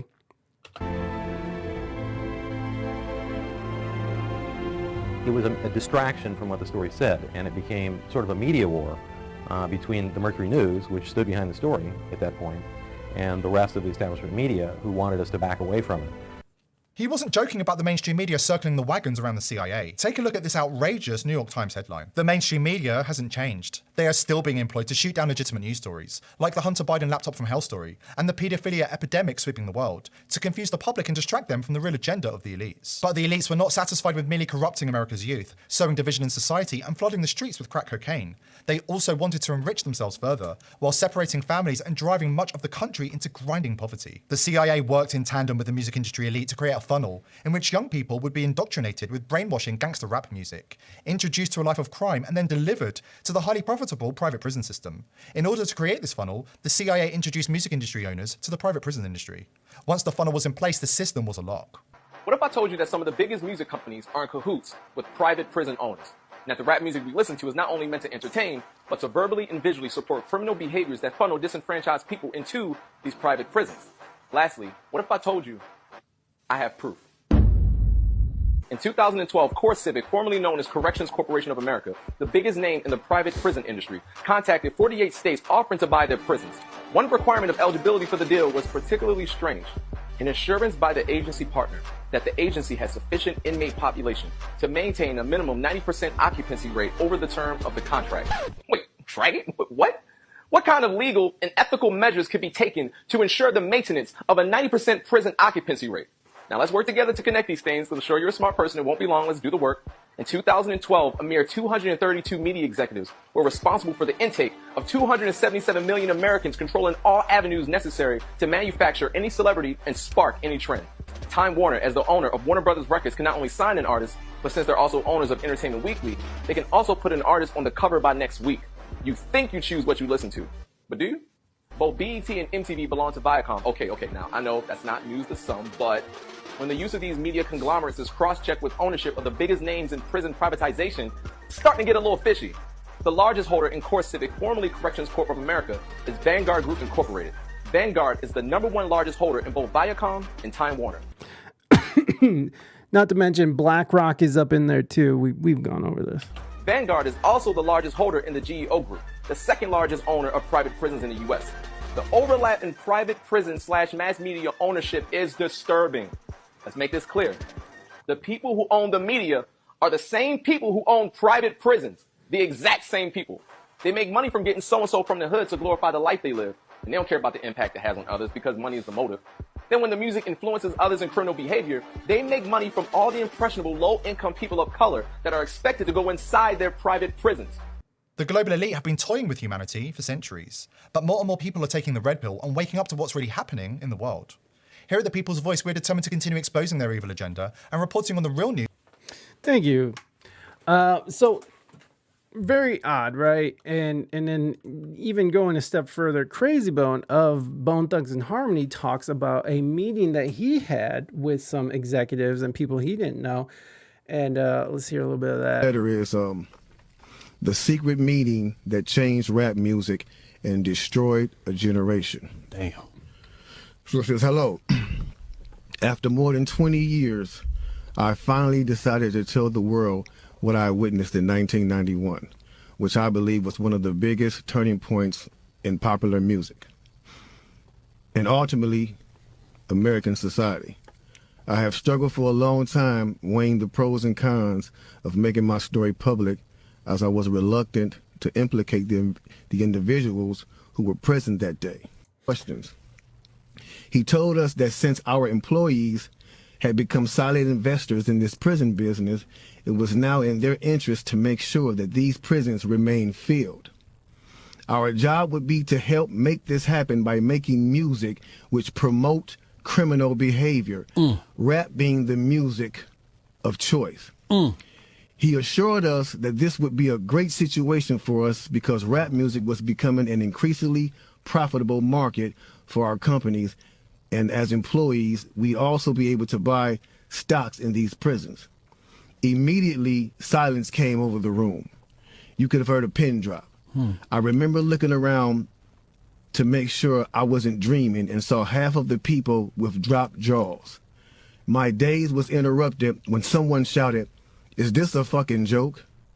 At this point, things became chaotic. Right. Two of the men who were part of the unfamiliar group grabbed the man who shouted and attempted to remove him from the house. A few of us, myself included, tried to intervene. Now, what he's reading is this. It's the secret meeting, meeting that changed rap music and destroyed a generation. This is the letter he's reading that someone wrote. Now, we don't know who wrote this. This is an anonymous person, right? But it does seem to fit into what they're talking about and what we have been talking about. And so if all this shit is linked together, and again, we have connections to Mossad in Israel. We have connections to, the CIA. We have connections to private prisons and private industry. It's pretty fucking deep. And so what did Diddy do to piss these people off where it's finally coming down on him? Or is he just not, did he just go too far and he's not going to be able to get out of this, especially being involved as deeply as he is? So let's kind of go back over here to cancel this clothing company, because he's definitely, he does a really great job of sort of condensing a lot of this stuff. He kind of goes right over this whole CIA hip hop prison thing, but that's why I wanted to pause and kind of take a side road here. There's no truth to this whatsoever, but it leads you to people like Lear Cohen, who might be the most influential person in the last 100 years of music, because he ran Def Jam and made Jay-Z who he is, including Redman, Method Man, DMX, Ja Rule, Ludacris. But it doesn't stop with rap music. We got Bon Jovi, Mariah Carey, Shania Twain, Elvis Costello, Ashanti, Nickel. And another thing I wanted to bring up too is that Cat Williams was talking about this in his now infamous interview he did with Shannon, whatever his name is. They were talking about this, and they were talking about Diddy and talking about, what it means to get famous in this industry. It's wild. And Cat Williams is somebody who's been sort of ostracized from the club. So is Ice Cube. Ice Cube came out in favor of Trump, and he started talking that shit, and now he's not in their little club anymore, and now he operates outside of it, but he's still fucking Ice Cube, right? He's still fucking... And here's the thing, man. I love gangster rap. I love gangster rap. I love NWA, Dr. Dre. I love Snoop. I love Ice Cube and fucking Brother Lynch and fucking that whole Oakland scene and like there's just my brain's not functioning, but I love all that stuff. But is there a more nefarious thing behind it? Nickelback, Slipknot, Sum 41, The Killers, Slayer. But then we've also got his protege, Julie Greenwald, that got elevated through this merger that he brokered and managed the Black Keys, Bruno Mars, Death Cab for Cutie, Jason Mraz, Kid Rock, Lupe Fiasco, Wiz Khalifa. That would be this Julie Greenwald. And then we've got Lucian Grange, the CEO of Universal Music Group. He's the one that is directly implicated and named in this lawsuit. It is alleged that he attended these parties with underage girls and with sex workers, and he knew that they were spiking drinks, et cetera, et cetera. But when you're talking about Diddy, you got to also talk about Justin Bieber, who was managed by Scooter Braun, along with Kanye West, Ariana Grande, Demi Lovato, et cetera. Scooter Braun is a really big player in the modern music industry. We also got Psy, Carly Rae Morris, Martin Garrix, Kanye West, Black Eyed Peas, David Guetta. Which Kanye West broke ties with Scooter Braun, and Scooter Braun, he was him and the Soros family who went and bought Taylor Swift's catalog, which forced Taylor Swift to re-record all of her old recordings and re-release them, so she owns the masters. Why would the Soros family want to do that with Scooter Braun? I don't know. Lil Dicky. So you might not remember, but back in the 90s, Tupac and Biggie were both coming up, and they were both talking about leaving their records that we've shown the people involved in those records already and starting their own. And Tupac was starting to speak out a little bit maybe about the nature of the industry. Diddy was close in the middle of that, and there's a lot of rumors that he ordered the hit on Tupac. Diddy sort of rose to power on the power vacuum of Tupac and Biggie both leaving the scene. And he has been manipulating and running a huge portion of the industry from the inside ever since. And this court case directly alleges with lots of evidence that he has been running a sexual blackmail scheme that entire time, promoting artists that would engage in the sexual blackmail scheme and then do their bidding there, because there's not just him acting alone, and pushing out, ostracizing, blacklisting, attacking artists that wouldn't. So maybe you should go back and listen to some of Kanye's interviews and see if he sounds quite so crazy after all. Did you know that the head of Diddy, we just got the Jeffrey, in order to understand this lawsuit against P. Diddy, you need to understand the history of sexual blackmail. A lot of people in the comments are misunderstanding why rap music is so anti-gay. And a lot of people understand the ties of Israel and the Mossad to sexual blackmail by Epstein, but a lot of people don't realize the ties of sexual blackmail back to the invention of sexual blackmail and the Jewish mob. So if you don't know what's going on, Diddy, one of the most influential people in the rap industry over the last 30 years, just got served this court case that alleged all kinds of crimes, including murder and drugs and prostitution, but especially having all of his homes wired with cameras and hosting parties with underage girls, rappers, label executives, celebrities, politicians, and collecting sexual blackmail on tons of important people. Like, we're talking Jeffrey Epstein level of operation, but in the music and entertainment industries. But the thing about a court case is that we're only getting the allegations that are in that case, and they're only relevant to what that defendant saw and experienced. And so the bigger picture is not filled in directly. You have to kind of understand the history of this stuff and what each thing might imply about the bigger picture. What I like back here is Whitney Webb's 2 books called One Nation Under Blackmail. And in these books, which I've never read these, but I've heard Whitney Webb talk out extensively on this. And if you guys should definitely go out and check out Whitney Webb's stuff, interviews at least, because she is pretty much an expert on the whole Jeffrey Epstein case and going back all the way to Hoover, who was the person who basically invented the FBI. And who was into lots of strange things. He's the one who was recording MLK having multiple affairs and trying to diminish his name because he saw that the civil rights movement was picking up speed. And of course, he wanted to squash it because, man, we can't give power to the people we've been, semi-enslaving over the last 400 years. And that requires an understanding of the history of this stuff. And it's not complicated, and it's a wild story. So, the FBI was founded by J. Edgar Hoover. He actually was the head of the Bureau of Investigation, the BOI, before the FBI was even invented back in the 20s. And he served there for 11 years. Then they invented the FBI, and he served as the head of the FBI for 37 years, totaling 48 years leading what was more or less the FBI. So we're talking all the way from the Great Depression through World War II into like the 60s. Like through the 60s music revolution into the 70s. All of that time period, the FBI was led by the same person, and he was one of the most corrupt government officials in all of U.S. history. And understanding the state of organized crime and of law enforcement in America is impossible if you don't know about J. Edgar Hoover.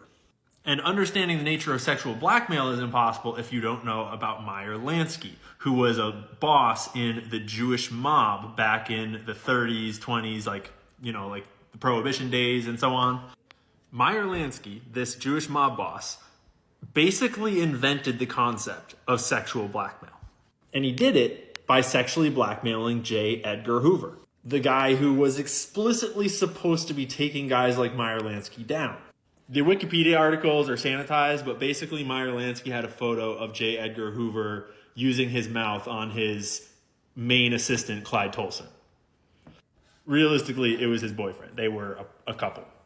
But then, once Hoover was blackmailed, he was like, fuck it, how much worse could it get? And so he started hosting blackmail parties in collusion with these mobsters and inviting all sorts of important people to these blackmail parties to collect his own blackmail. This all happened in what was called the Blue Suite at the Plaza Hotel. And it was basically a bunch of male cross-dressing orgies all caught on camera for like a decade or more.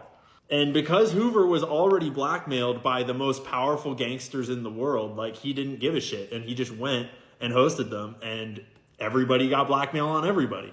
But the critical piece to understanding the gay aspect of rap music today and the whole situation back with Hoover is that at the time, remember, Cold War, McCarthyism, like we got to get rid of all the communists.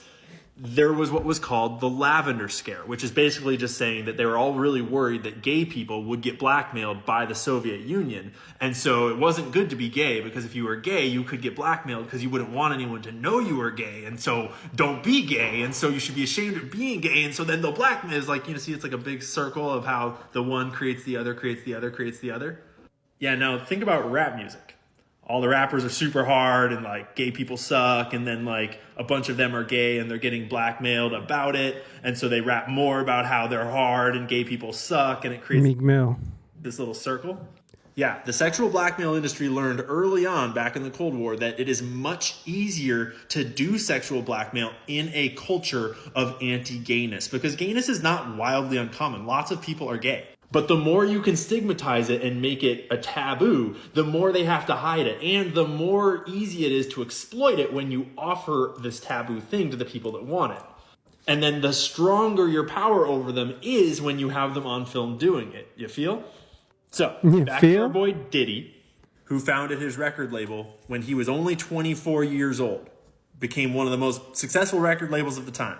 He was able to do that because he was financed and supported by his mentor, Clive Davis, who just happens to be gay and rich and Jewish, just like Meyer Lansky was. And at the time, he was one of the most influential men in the music industry. He managed all kinds of the biggest name artists that you've ever heard of. And he found this guy, Diddy, on the up and up in one of his companies who we now know from this lawsuit and the other lawsuit filed by his ex-girlfriend Cassie, which is horrific, disgusting, not a good read. We know that Diddy has some real effed up sexual proclivities, as well as just generally probably being at least gay or bi, one of the two. So Clive Davis finds this guy with questionable morals, questionable sexual habits, and ready to go fucking crazy whatever. Like he's willing to shoot people. He's willing to launder money. He's willing to do crazy drugs. He's willing to do basically anything. This is just me speculating on Clive here, on his motivations, but Clive mentored Diddy, and Clive brought him up, and Clive elevated him to a record executive by helping him found his label, Bad Boy Records. So over here it says Michael Jackson even said it himself, Clive Davis is the devil. And I'm actually, because, Michael Jackson, he always claimed that people sit still, dude. You're making me seasick. I can't. I never do. Oh, you're talking about dude. Okay. Michael Jackson, Clive Davis, the devil. Clive Davis is the devil. So I'm watching Donald Trump on Hannity tonight. What? What is this? All right, you're annoying. Where's the good stuff? Michael Jackson calls head of Tommy Mottola the devil. Oh, so they might have got that wrong. But Tommy Mottola was the one who actually was married to Mariah Carey. And if Tommy Mottola and Clive Davis were all working together, then of course this whole thing, I mean, it's like a little party, right? Like you got a group of dudes who are just like into some weird sexual thing, and they have power, and this is how their little lizard brain gets stimulated, is by holding power over other people, taking you know, their innocence in a way, you know. What is this? Michael Jackson calls. Okay, this is just a message board, which anything. Michael Jackson opens up on Sony Music. Yeah, I remember him saying that Tommy was the devil. Clive Davis's book accused Michael Jackson of sabotage. Ooh, systematic plotting to destroy older brother Jermaine. Okay, so Clive Davis.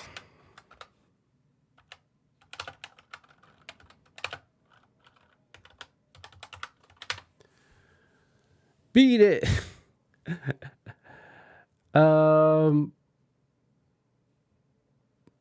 Clive Davis. Oh, is it Clyde or Clive? It's Clive, right? Is he still going? Yeah, he must still be alive. He speaks out about it. He reveals his bisexuality. So, I don't know. Weird stuff. I don't know where I was going with that whole thing. That was Clive's move. He did that. And then Diddy, along with a lot of help from a lot of other people all around him, proceeded to do 30 years worth of sexual blackmail operations within the rap industry and promoted artists that seem to have been ensnared in it, like Usher, for example, like Meek Mills. Hell, even Justin Bieber is like directly in this storyline. And so what you wind up with is a rap industry, a music industry that is full of people that are creating the types of music that the people above them, that the people that hire them, that the people that manage them want them to make.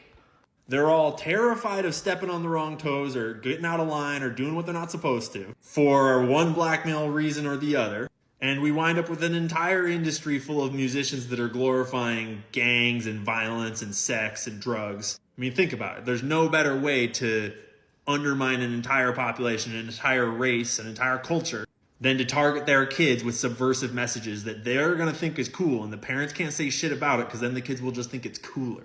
So why would they be doing this, you ask? That's a really good question.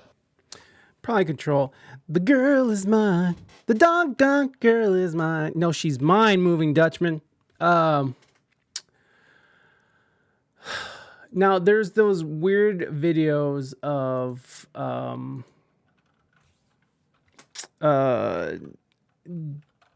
Diddy, Bieber.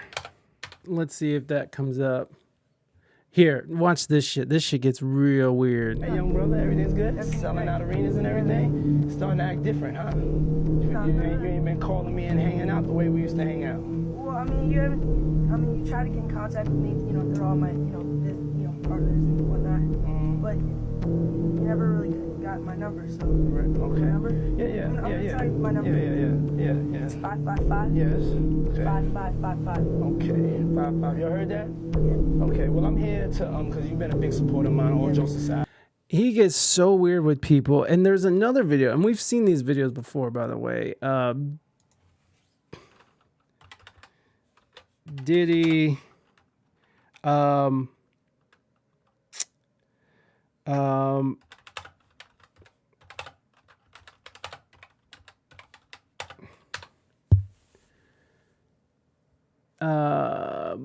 gay activities. Yeah, this is what it is. Forced into bed. Look at this. Look at this. Diddy's at it again, and this time we've got a clear view. Everyone knows the abuse Usher went through when Diddy mentored him, but not enough people talk about the hell 15-year-old Justin Bieber had to endure as well. Well, in this video, Justin reveals exactly how Diddy molested him. But when did it all begin? Right now, he's having 48 hours with Diddy, him and his boy. they're having the times of their lives, like you know, where we hanging out and what we doing. We can't really disclose. In the video, Of course you can't Diddy had disclose Justin it. for 48 hours, and he said that they both were having the time of their lives but couldn't disclose what they were doing. This sounds way too suspicious. Why mention you both having a good time but conceal the details of the good time? From a newly released clip, we can't help but feel like Diddy might have done some wrong things to poor young Justin. Well, let's go to the very beginning. It all began 14 years ago when Diddy took the then 15-year-old Justin Bieber under his wing for 48 hours. As soon as you turn 16, you know what I'm saying, I'm gonna let you rock this every time you come to LA. Yeah, this will be yours. So every time you come to LA, it's a little dusty, but you know. All right, so I'm gonna be driving this next year. Yeah, when you get 16, you come down there, you gotta slow down. Let's slow down, Justin. Okay. Let's slow down, okay? One step at a time. Justin the Ferrari. Guess what he did next? He offered Justin the mansion and told him he could have it when he turned 18. While we tread carefully and acknowledge that there's no concrete evidence to support the alarming allegations against Diddy, they certainly spark curiosity and raise several questions. What were the true intentions behind Diddy's extravagant gifts to these young stars like Justin Bieber? Some things from up here on my left side, and then he picked like quite a few of them down. I'm like, okay. He put them in the bag. So when I went by there and I looked up there, and it said butt plugs. And I was like, hey, yo. Some are speculating that these gifts and attention may have been intended to involve Justin in activities that were highly unsuitable for his age. There is a possibility that Diddy might have repeated history with Justin. Diddy is not to be trusted with young boys due to past allegations against him from the FBI. Let's pause here and take a moment to reflect on what this means in the broader context of the entertainment industry. This isn't just a story about celebrities. It's a lesson about the importance of protection and guidance for all young talents. These young stars are often thrust into the spotlight without the necessary safeguards and support, making them potentially vulnerable. There was a time where I was sipping lean, I was popping pills, I was doing Molly, shrooms, everything, and it was just an escape. Now, imagine being promised a Ferrari at 16 and a mansion at 18. Sounds like a wild dream for a kid, doesn't it? Well, that's precisely what Diddy reportedly offered to a young Justin Bieber. So what could have been Diddy's motive for showering Justin with these extravagant gifts? Of course, Justin was a superstar kid, a sensation sweeping the nation. But considering Diddy's past, we can't help but ponder if these offers were meant to lure Justin into activities unsuitable for someone his age. Diddy wanted to do, but he couldn't let the audience in on it. For young Usher, he was exposed to illicit activities carried out by other celebrities under Diddy's watch. And not just that, he and Diddy even shared a bed. And the male accuser, although he has not identified himself, has alleged the circumstances surrounding what he says is exposure to genital herpes by Usher. That is so messed up. The most telling sign that Justin may have been negatively influenced during his early years comes from his own heartfelt confession. In his gripping docuseries, the superstar opened up about the struggles that plagued him at the start of his career, including battles with addiction and breaking the law. Justin candidly shared that he had been using drugs during his early years in the spotlight, a habit he found hard to break away from. Unfortunately, it was a path that didn't lead to good outcomes for him. According to Justin, his desire was to have a sustainable, hardened career. He expressed his fear of falling apart and acknowledged the need to address some deep-rooted issues in his life. I mean, it's fucking sad, man. And the entertainment industry is just so fucking gross. And you just have to imagine that this is the tip of the iceberg, right? I was trying to see if Clive was, because isn't there like some Jewish mob in Israel? They're not going to give us anything. Several notable Jewish American mobsters provide financial support for Israel through donations to Jewish organizations since the country's creation in 1948. Jewish American gangsters used Israel's law to return to and flee from charges to face deportation. So we're talking about the Israeli mafia. Yeah, so you do have connections there between, Hoover, the Jewish mob, and of course Israel. And I'm not trying to say anything bad about the Jews, but you have these people who are in positions of power, who structure and facilitate certain outcomes, and that tend to be profitable and put themselves, give them more power and consolidate, people's abilities to sort of see past and to get past it, especially in these different cultures and subcultures of America. I don't know, man. It's a deep web, and it's still not all the way clear. But take all this information for what you will. I don't know what to make of all this shit. But to me, it's I mean, just being someone who's been in the industry for 20 years, I've seen how people can be swayed into doing things they're not comfortable with, just because they think that they're going to, it's going to benefit them in some way. Careful, maybe I'm part of the Jew mob.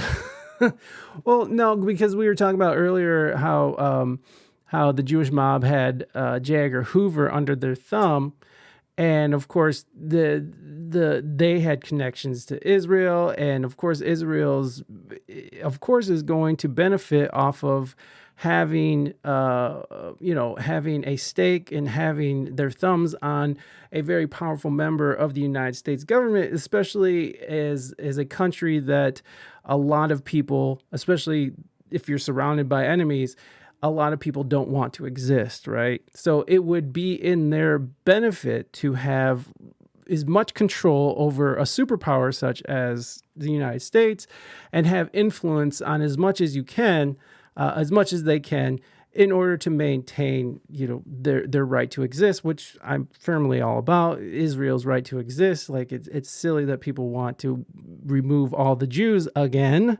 which is a terrible thing. But I'm just saying that it is in their benefit to maintain some sort of, hold on power, especially having an ally like the United States. So yeah, I don't know. It's interesting, right? It's interesting. I am quite gangster. Yes, you are, Robbie. You are the most gangsterous Jew I know. All right, guys, we are out of here.